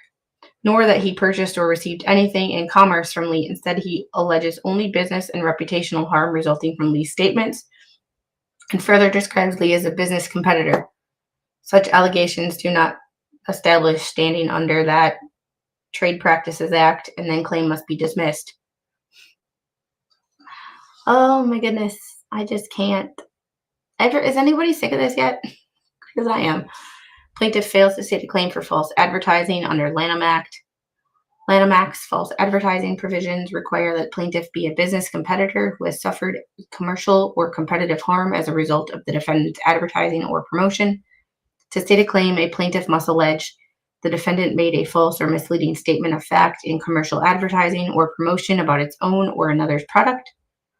The statement actually deceived or had the tendency to deceive a substantial segment of its audience. The deception is material and that it is likely to influence purchasing decisions. The defendant caused the false statement to enter interstate commerce. Here's the thing about interstate commerce. If any of you technically super chat me from a different state, there's interstate commerce. It doesn't take much. Oh, Squid, you don't want full service with us, is Jane. No. It's called a hostile takeover. Yeah.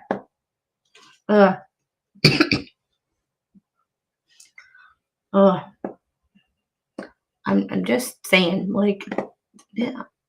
The plaintiff has been or is likely to be injured as a result, either by direct diversion of sales or by a lessening of the goodwill associated with its products. See Duty Free Americas Inc. versus Estee Lauder, Johnson & Johnson Vision Care Inc. B1-800-CONTACTS. Plaintiff's allegations do not satisfy these elements. There are no factual allegations that Lee made any false or misleading statements in commercial advertising or promotion about the characteristics or qualities of Hales' goods or services. General criticisms, personal attacks, or negative commentary on YouTube do not constitute commercial advertising or promotion within the meaning of the Lanham Act. See Porous Media Corporation v. Paul Corp. 8th Circuit, 1999. Very early days of the internet. 7-Up Company v. Coca-Cola. 5th Circuit, 1996. I'm just saying, these cases that are cited are old and don't exactly meet 2025 potential standards in my mind. Just a thought. Moreover, Hales fails to allege any facts showing actual or likely injury in the form of lost sales or goodwill directly tied to any actionable advertising or promotional activity by Lee. The complaint merely recites legal conclusions and does not provide the factual specificity required by Twombly and Iqbal. Argument 7, failure to state a claim for civil conspiracy, no underlying tort. The fact that it's like all these failure to state a claims, I'm not seeing it, but it's just me. Like, I read all that. This failure to state a claim. No, he does state a claim, and he does it pretty damn openly too. Civil conspiracy requires actionable underlying tort. Under Florida law, you're not under Florida law. Like, that's the thing, you're not under Florida law. Florida law. No actionable tort is pled. Plaintiff civil conspiracy. This is where you might want to be naming some like federal rules of civil procedure, federal statutes. Like, you're naming Florida law. You're not in Florida courts. You're in federal courts. I remember Al Capone died in prison for tax evasion. Plaintiff's civil conspiracy claim is predicated on alleged violations of the Trade Practices Act, the Lanham Act, tortious interference with business relationships, defamation as detailed in prior arguments. But defamation is not actually in that amended complaint, as we saw. The Trade Practices Act, Hales is not a consumer of Lee's services or products and has no standing under the Trade Practices Act. See Caribbean Cruise Line v. Better Business Bureau of Palm Beach County. Florida 4th District Court of Appeals, 2015. It's just the I'm so sick of this. Yeah. Judge Plato needs to pull their asses into court and ask them about their motivations to prove that they didn't write them. And the thing is I don't think that it matters. I don't think that it matters because there are places that you can go for free legal advice. They don't put their names on any documents. They just help you. So technically speaking, it's not illegal. It's just like, no, I don't know. I just don't like it because you're over your head. Lanham Act, the complaint does not sufficiently allege false or misleading commercial advertising or promotion, nor direct competitive harm required by Duty-Free Americas v. Estee Lauder, 11th Circuit, 2015. Tortious interference, the complaint fails to identify a specific business relationship, knowledge thereof, or direct unjustified interference as required by Ethan Allen v. Georgetown Manor, Florida, 1994. Didn't in the original complaint that he mentioned whatnot and the emails? Like I could be wrong, but I believe he mentions it pretty clearly. Hey, Cynthia.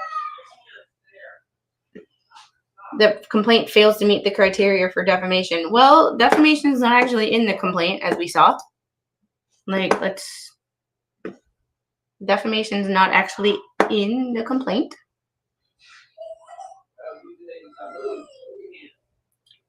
Just a thought. Civil conspiracy fails without underlying tort. Where a plaintiff cannot demonstrate the existence of an actionable underlying tort, the conspiracy claim must be dismissed. American United Life Insurance Company v. Martinez, Cantor v. Newman, Florida 4th District Court of Appeals, 1995. Conspiracy claim must fail if the underlying tort or wrong fails to state a cause of action. Oh, Cheryl. You have PVCs with this? Oh my God. Please, if you are getting heart issues, please, like I don't mean to laugh, but like if you are getting heart palpitations or preventricular contractions, see, I didn't know what that means. Please do not. This is not worth your physical health. Additional arguments in favor of defendant Lee. Plaintiff claims target protected speech and online commentary. There's targeted protective speech. There's protected speech, and then there's taking things way too far. Factual allegations against Lee concern her participation in public commentary, criticism, and online discussion activities that are the core of the First Amendment protects. As highlighted, statements such as Jeremy Hales tortured Preston for content referenced Hales as germ and remarks about destroying lives under using a virtual mob are classic examples of opinion. No, tortured is a crime. Torturing someone is a crime. The one from yesterday.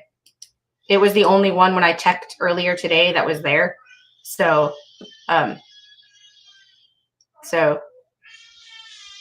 someone else said she's filing an amended one, but as of this about 11 o'clock when I looked, this was the only one that was there. So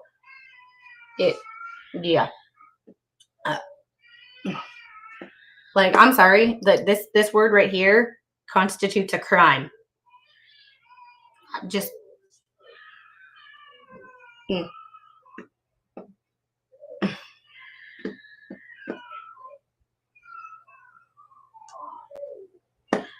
yeah, she's arguing defamation and she's not accused of it. Nowhere in that amended complaint is anything defamation. The little got soap in her eyes, so if you hear her crying, that's what she's crying about. She got soap in her eyes. Because she doesn't realize she always fights tipping the head back to rinse her hair.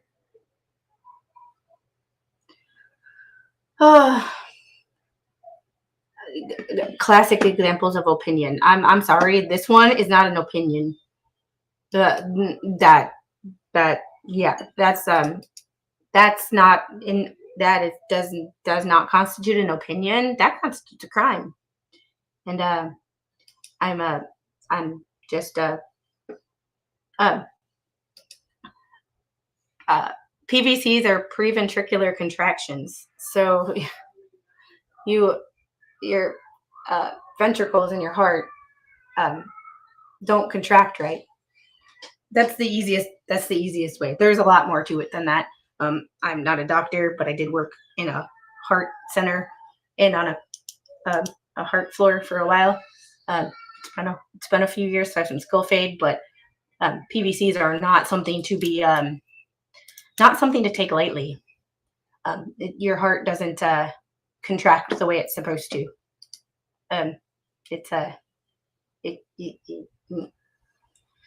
Yeah. So that's yeah,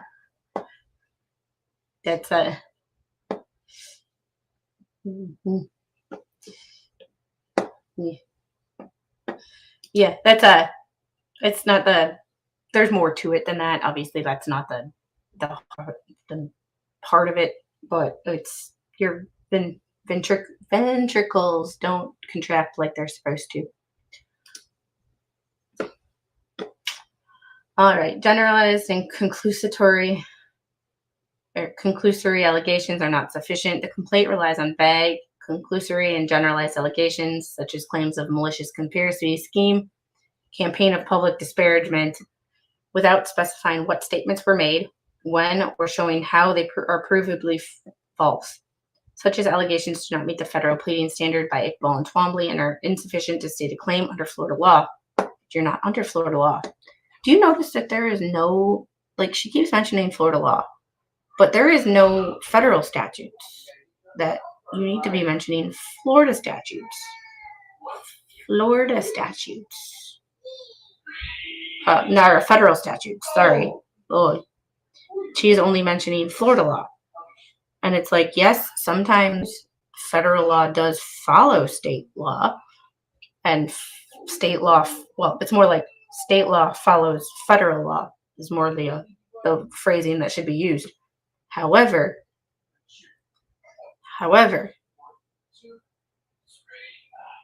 in a response to a motion to dismiss, you should be using federal statutes. This is just my personal opinion, because once again, I'm not a lawyer, but like common sense would tell me if I'm in federal court, I'd want to use federal statutes to prove my point.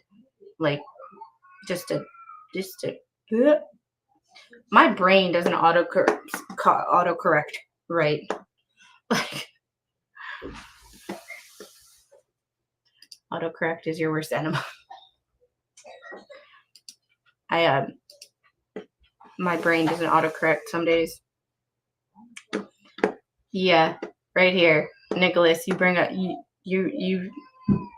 you bring up a really good point, and I'm gonna wait till your comment comes up on this one. She's only mentioning Florida law because Leslie wrote it, and former Florida lawyer. Yeah, then I'm thinking that too. It's just you would think that a someone who went to law school would understand that in a federal court I might want to bring federal statutes.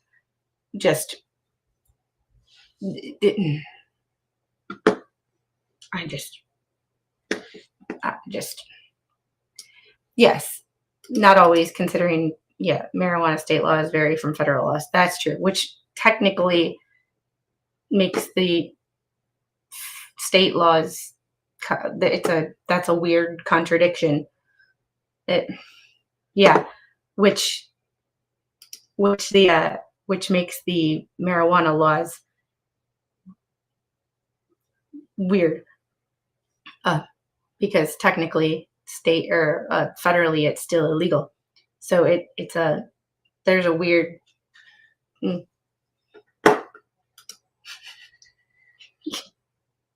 Nicholas, you also bring up a very good point. You'd think they'd also be smart enough not to get mixed in with this nonsense. But here we are. Yeah, Another good point. Well, once again, can't argue with that. No specified unlawful agreement or overt acts for conspiracy. To state a claim for civil conspiracy, plaintiff must allege an agreement to commit an independent tort and specified overt acts in furtherance thereof. Merely participating in live streams, posting on social media, or appearing on YouTube channels, even in collaboration with others, is not sufficient to plead conspiracy under Florida law. Yeah, and that's why in an initial complaint or even an amended complaint, you don't have to provide details because you need the discovery to prove it. You can have all the discovery. That's why you believe this is happening. You have the factual understanding that this is happening. And then you get the details when you get discovery and you get all the text messages to prove it. You see something happening online, you're like, I think that's happening. I think I'm being screwed over. Let's do it. And then and then when you get all this discovery, that's when you prove it. I mean, you don't have to prove in your initial complaints. You don't have to prove it. That's why shit goes on for years. Because in your initial complaint, you don't have to provide all the evidence. That's what discovery is for. The discovery is where you get your evidence.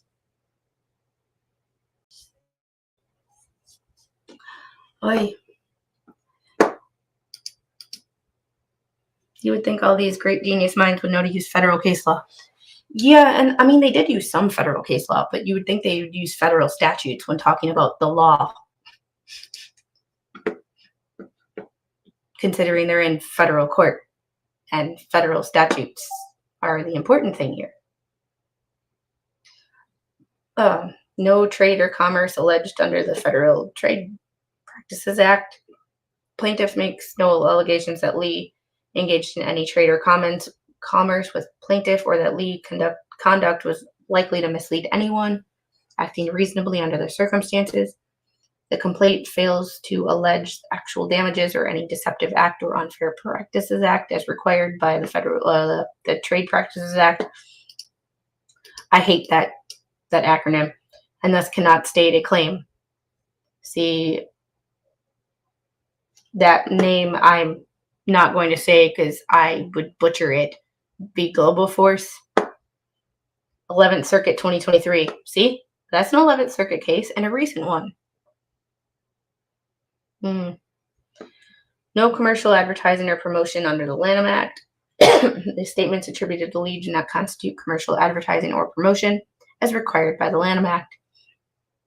There are no factual allegations that Lee made false or misleading statements in the context of promoting goods or services, nor any allegations of material deception or competitive injury.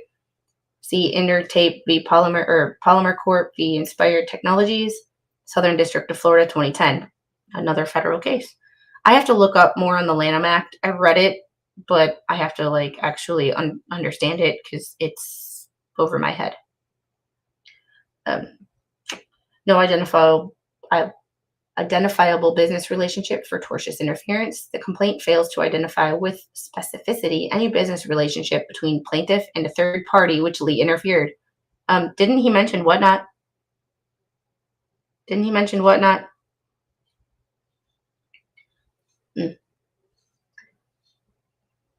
And thank you for sending me the name I can't pronounce, v. Global Force, 11th Circuit case, decided December 12th, 2023. I'll have to read through that and then we'll have a discussion. First Amendment in online context. The context of these statements is critical. YouTube and similar online platforms are forums for expressive, often exaggerated and contentious opinion and commentary. Courts have long protected such forums central to public discourse, and the complaint's attempt to convert online criticism into tort liability is contrary to the First Amendment and Florida law. Plaintiff's motive and pattern undermine claims. Here we go again. Document notes plaintiff's pattern of provoking controversy for personal gain and using litigation as a tool for content and fundraising. Seems like you are using litigation as a tool for content and fundraising. Seems like, hey, my pretty. Hey, good to see you. I've missed you. I hope everything is okay and you are doing well. The context further supports the view that the current action is attempt to chill protective speech rather than redress any actionable wrong. Sometimes if you just admit that you've screwed up and, oh shit, I shouldn't have said that, my bad, I apologize. Sometimes that's good enough to like not get sued. But yet here we are. And sometimes you say stuff where you're like, oh shit, I probably shouldn't have said that.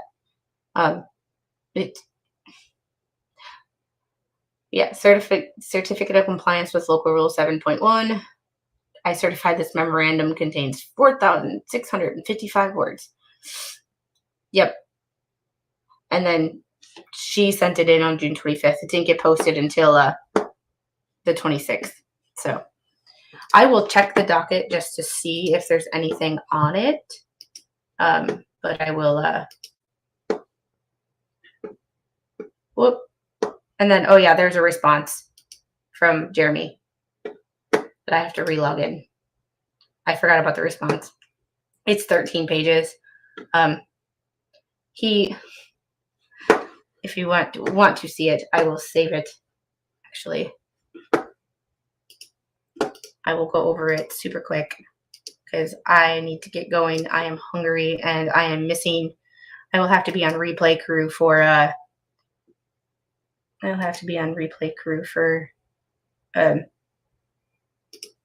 Oop, I didn't share tab. I shared the screen. Chrome tab. There we go. I shared the window. There we go.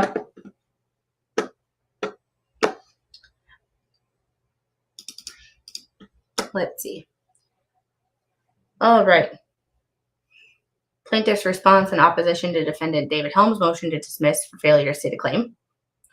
Count 11 of plaintiff's second amended complaint, sometimes referred to as the complaint, is against Helm only for civil conspiracy. It alleges that Helm conspired with other co-defendants to violate Florida's Deceptive and Unfair Trade Practices Act and the Lanham Act.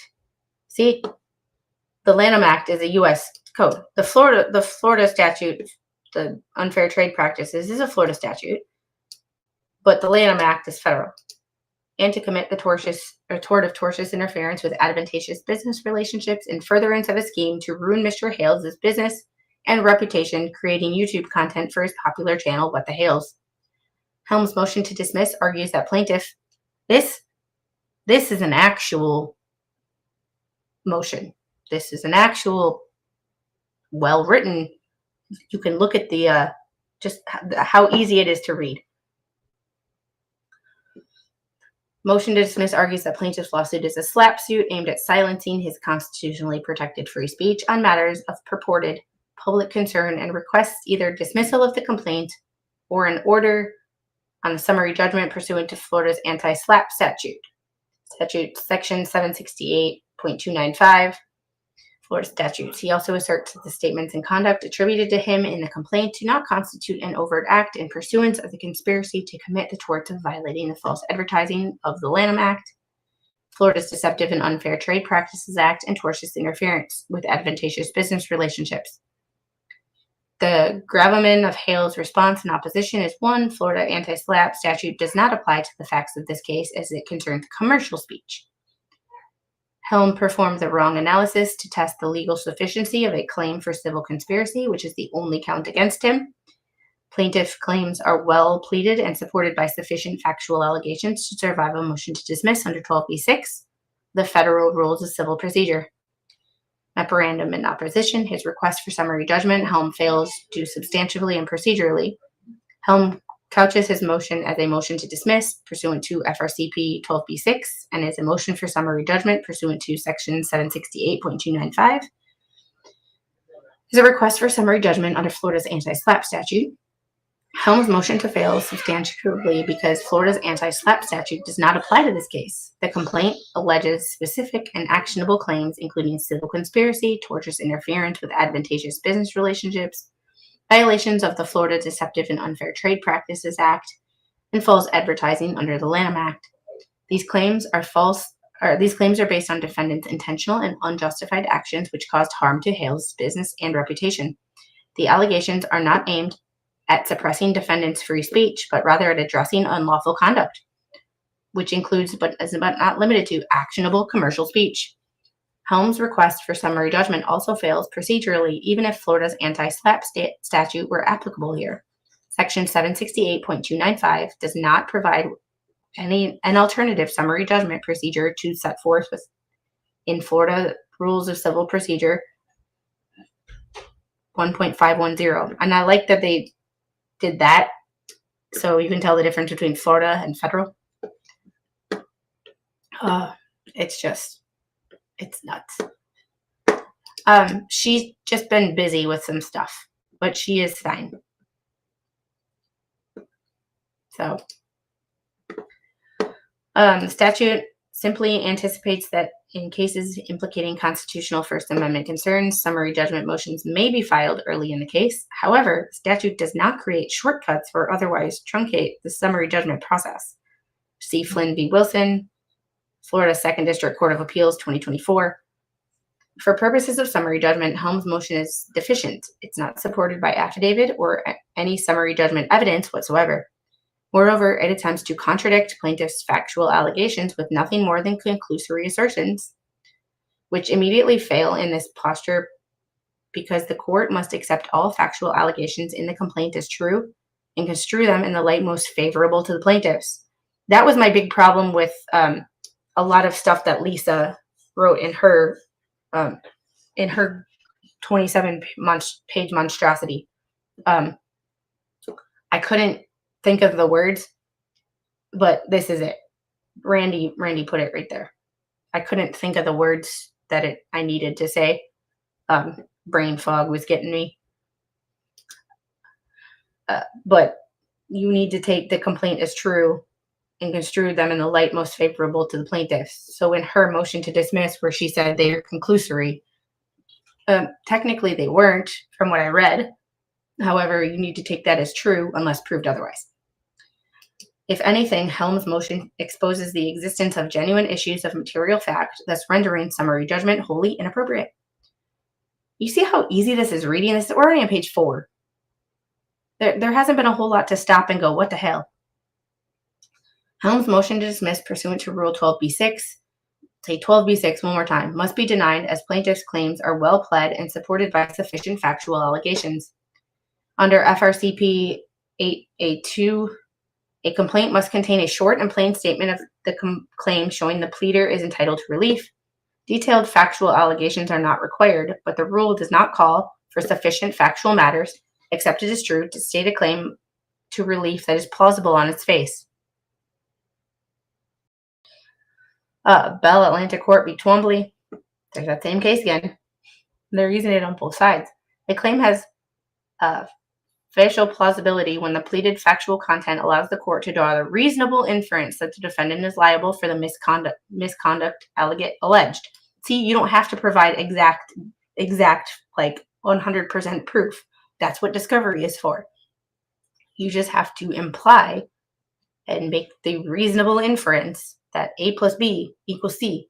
Like, oh, I don't know, the wounds on John O'Keefe's arm did not come from a taillight. That's a reasonable inference. There was no glass in his arm. There's no plexiglass or whatever the hell a taillight is made out of.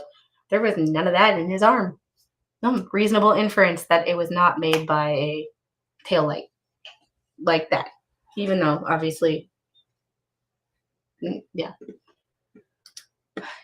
Even though criminal different than civil, just using that as an example that everybody has probably heard about. Determining whether a complaint states a plausible claim is context specific, requiring the reviewing court to draw on its experience and common sense. The footnote was see pages 10 and 11 of Helm's motion. The second amended complaint adequately alleges a claim for civil conspiracy against Helm. To plead conspiracy under Florida law, a plaintiff must allege an agreement between two or more parties to do an unlawful act or to do a lawful act by an unlawful means.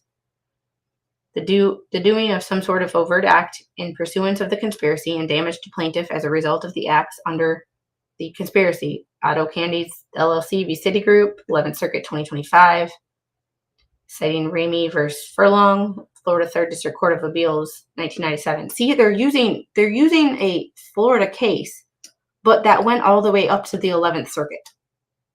Like the case law here is so much better because they're not just citing that. This case went all the way up to the 11th Circuit. So the 11th Circuit is citing the Florida case, which is it. If it don't fit, you must acquit. In the pleading conspiracy, the plaintiff must further identify an actionable underlying tort or wrong. EMI Sun Village Inc. versus Catalage, 11th Circuit 2019. Once again, federal, like all the way up to the 11th Circuit. The conspiracy is merely the vehicle by which the underlying tort was committed, and the allegations of conspiracy permit the plaintiff to hold each conspirator jointly liable for the actions of the co-conspirators. Tehara v. Lincoln Lending Services, LLC, Florida 3rd District Court of Appeals, 2019. And I had a problem with them using Florida laws or Florida cases. Here's the thing, though. And I'm trying not to be hypocritical with this one because I kind of still have a problem with that. However, look at the dates. They're recent cases, at least.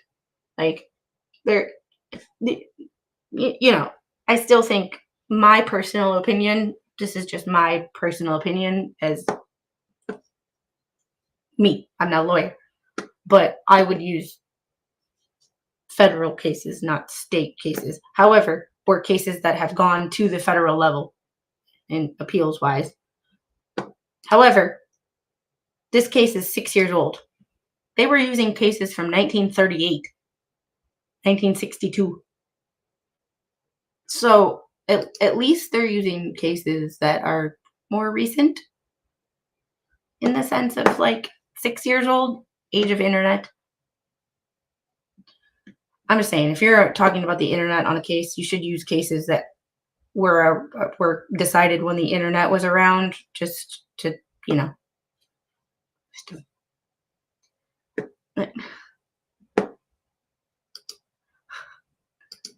or are you just too grave for YouTube? Too busy. Hey, Yeety. But we're already, this is reading so much easier. Plaintiff's second amended complaint identifies 3 separate underlying causes of action, each which makes unlawful to engage in conduct that deceives and harms consumers and or seeks to drive someone out of business or otherwise harms their business and reputation through the use of false and misleading commercial speech and or interference with their business relationships. Those 3 claims, tortious interference, violation of the Unfair Trade Practices Act, and the violation of the Lanham Act, are directly against Lee and Matskin only, while the common law conspiracy claims set forth in counts 6 through 13 are imposed against all defendants. Count 11, and this is where having so many defendants on a case is confusing as hell to me. My brain has a hard time keeping them all straight. But I've also had brain surgery, so take that one with a grain of salt. Which point was that? Which point was that? The internet? And I mean, that's just my personal opinion. But if you're going to put a case law that is in a case about the internet, if you're going to put case law in that is in a case about the internet, make it from the internet era. And I only that's just my personal opinion because it might make a little more sense if it's from the internet era. Because if this case is solely about the internet, Jeremy's YouTube channel, internet, Whatnot, internet, Olight, internet. These are all internet businesses.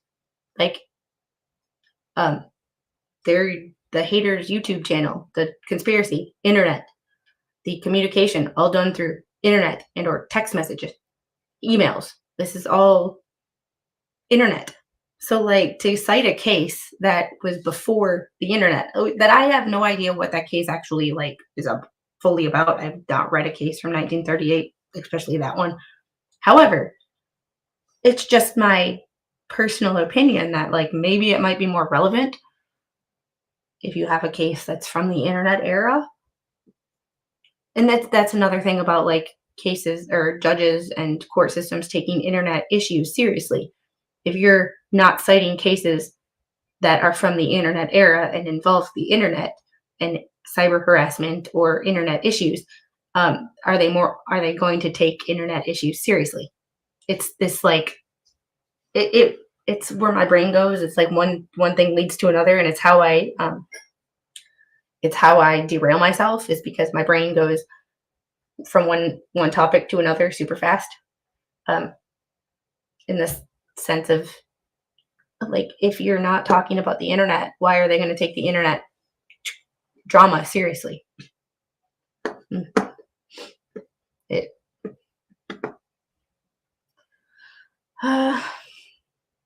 Count 11 for civil conspiracy, specifically against Helm, and the essential facts supporting the necessary allegations for that claim are mostly concentrated in paragraphs 111 through 123.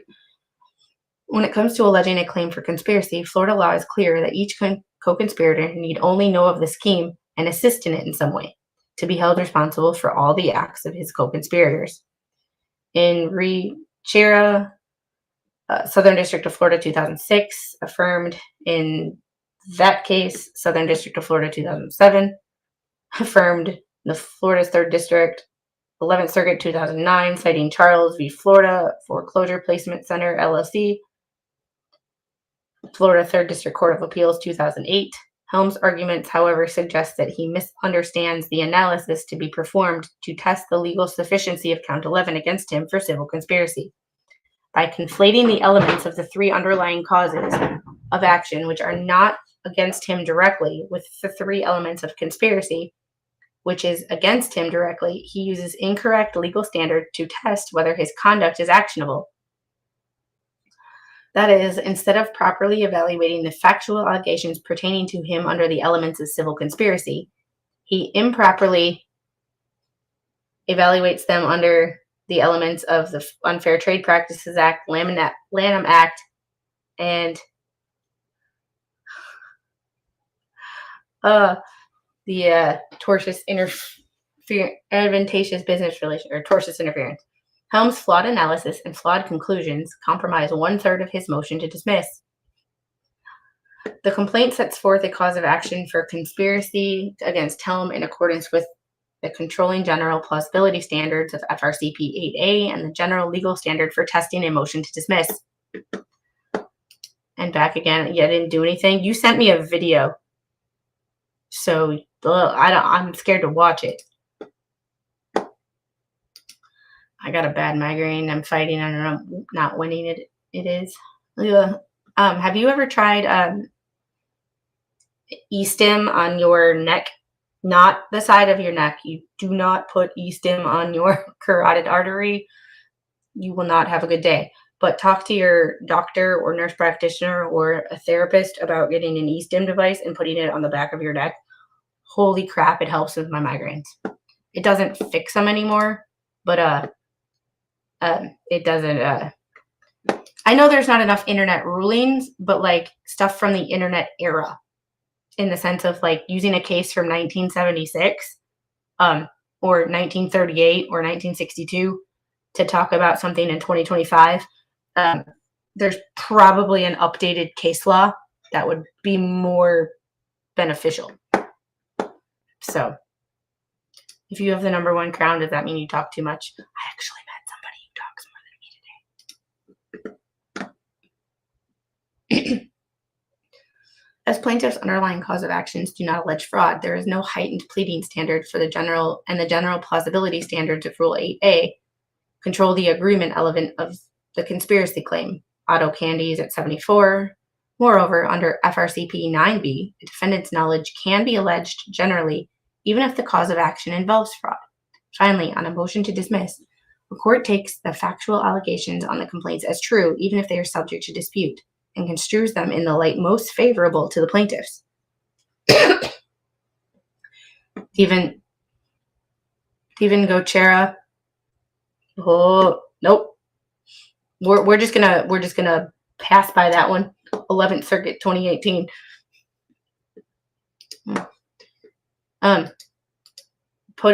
I put a pad right here. Do not put it on your bone either. Do not put it on your bone. But I put a pad right here and right here, and it helps a little bit. So,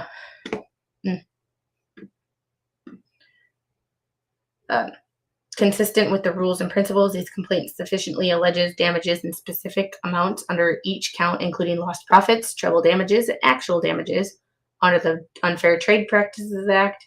Helm's arguments as to the damages are misplaced, and they appear to confuse pleading with proof, and as such are premature. See, the proof is premature. Premature. That's what discovery is for. People forget that that's what discovery is for.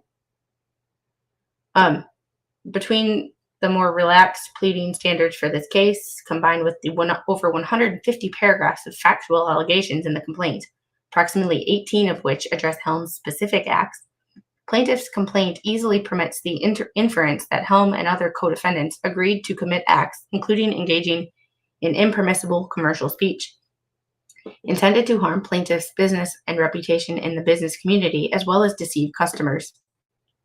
By lying about people on the internet, when people have an internet business, that could be seen as, that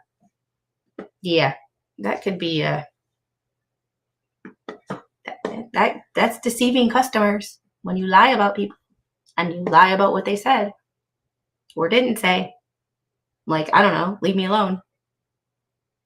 Florida courts have consistently held that a conspirator need not take part in the planning, inception, or successful conclusion of a conspiracy.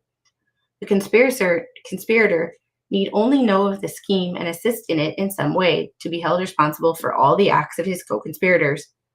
Carnegie v. Oaks, Florida 3rd District Court of Appeals, 1974. Ooh, that's a throwback. That's an old case. That's what, 50 years old? 51 years old?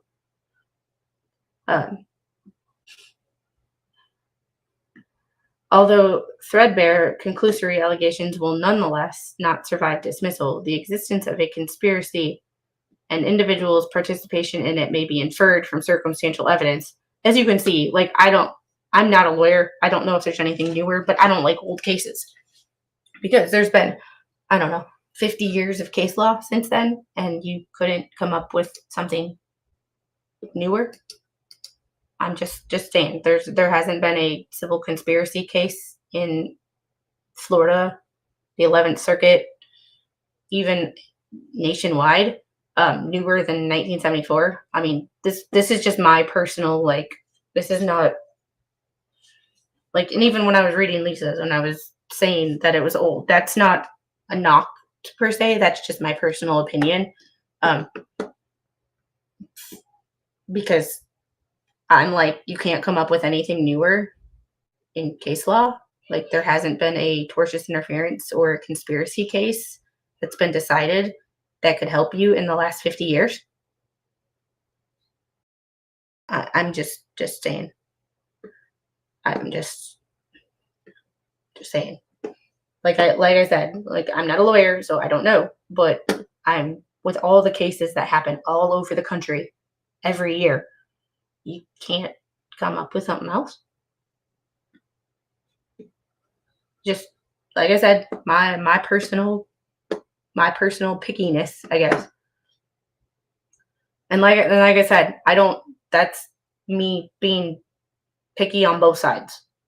Like, I'm not pointing out one side or the other. Like, I was picky about it in Lisa's, or whatever her name is, thing. I'm picky about it here too. 1978, 1979, like, you can't call it anything newer than that. As this court reiterated just last month, an agreement to engage in civil conspiracy need not be expressed in words and may be implied and understood to exist from the conduct itself. 11th Circuit 2025. Oh yes, that's where discovery will come into play. I'm just saying that from the case law perspective, like I'm just picky. I'm just like the whole internet case and coming up with a case that happened when the internet wasn't around, and also coming up with a case talking about what you wanted to talk about, that like a civil conspiracy case hasn't been decided in the US in the last 50 years. I'm like, yo, like, come on. That's just me being picky. Like, that is nothing, no judgment on like Randy or Felisa for that matter. I'm just picky because I'm just picky. Like I said, I'm just picky. And anybody who knows me in real life knows I'm picky about everything. The plaintiffs in Otto's Candies pleaded 6 factors to allege that Citigroup agreed to conspire with OSA to engage in a pattern of racketeering activity, Citigroup and OSA's business relationship, their mutual financial gain from racketeering activity, their joint fraudulent misrepresentations and omissions, their dependency on each other's fraudulent conduct to prolong the scheme, Citigroup's then CEO's admission that certain employees were criminally involved in the scheme, and Mexican regulators' conclusion that Citigroup employees or agents knowingly engaged in fraudulent scheme with OSA. Reversing the district court's order of dismissal, this court stated that plaintiffs pleaded ample circumstantial evidence to support their allegations that Citigroup plausibly agreed to the conspiracy. And that's the difference between civil and criminal. The standard is a lot lower for civil.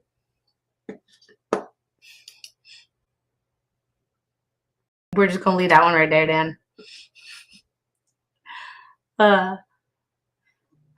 Although ample circumstantial evidence is not required here, plaintiffs have alleged sufficient facts to demonstrate that Helm and the other defendants knew of a scheme to destroy or take down plaintiffs' business and ability to earn income on YouTube, while they deceived consumers into donating money in order to assist Preston, but the money is instead being pocketed by another co-defendant in this case, and does not reach Preston. That right there, if I were to read that and I was Preston, I'd be pissed. I'd be really pissed. Bye, Malin. Bye, Malin. I need to put head on pillow. Yes, that happens to the best of us. The complaint also alleges sufficient facts demonstrating that Helm assisted in the scheme in some way. Specifically, the allegations regarding Helm, along with the necessary context, are summarized and cited as follows. Paragraphs 56 through 97. I'm not going to read this because we all read that complaint. We're 3 hours into this, but we all read that complaint. So it's all there if you want to read it. Plaintiff respectfully requests that the court deny defendant Helm's motion to dismiss plaintiff's second amended complaint. Defendant's motion mischaracterizes the nature of plaintiff's claims, fails to demonstrate that the lawsuit is a strategic lawsuit against public participation, SLAPP, under Section 768.295 Florida statutes, and employs a legally incorrect analysis to test the sufficiency of the claim for conspiracy against Helm. Plaintiff's claims are well pleaded and supported by sufficient factual allegations to survive a motion to dismiss under Rule 12b-6 of the Federal Rules of Civil Procedure. That said, should the court grant Helm's motion, it should do so without prejudice to afford plaintiffs an opportunity to amend and address any perceived deficit. See Thomas v. Town of Davie, 11th Circuit, 1988. And then the certificate of compliance, and that is it. And we are done. And I have to download this real quick before I forget. This is document. We are up to document 80. We are in document 80. Document 80. Jesus, Pete, man. You realize we're at 160 in the other one? 240 documents?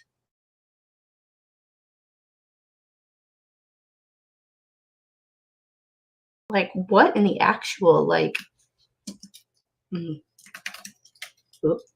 can't type. So say motion and opposition of held. There we go. Oop, document 80. I'm starting to put what document number they are when I number these or when I save them so that I can easily find them. I'm going through one by one and taking and renumbering them and reordering them again so that they all make sense. Ooh, so I just opened my Facebook, and the first thing that popped up, breaking, Nestle has announced they'll be removing all artificial dyes from their foods by the end of the year. Not like this is the stream for it, but I need to get back into doing my Make America Healthy Again streams, and that's a win for making America healthy again and providing foods in this country that are not chemically laden and and gross. If you haven't followed that, Spawn Trooper and I have done streams where we have talked about, and we did it on his channel, where we talked about, we compared foods that are in his fridge with mine, the same products, like the Dr. Pepper here and a Dr. Pepper there.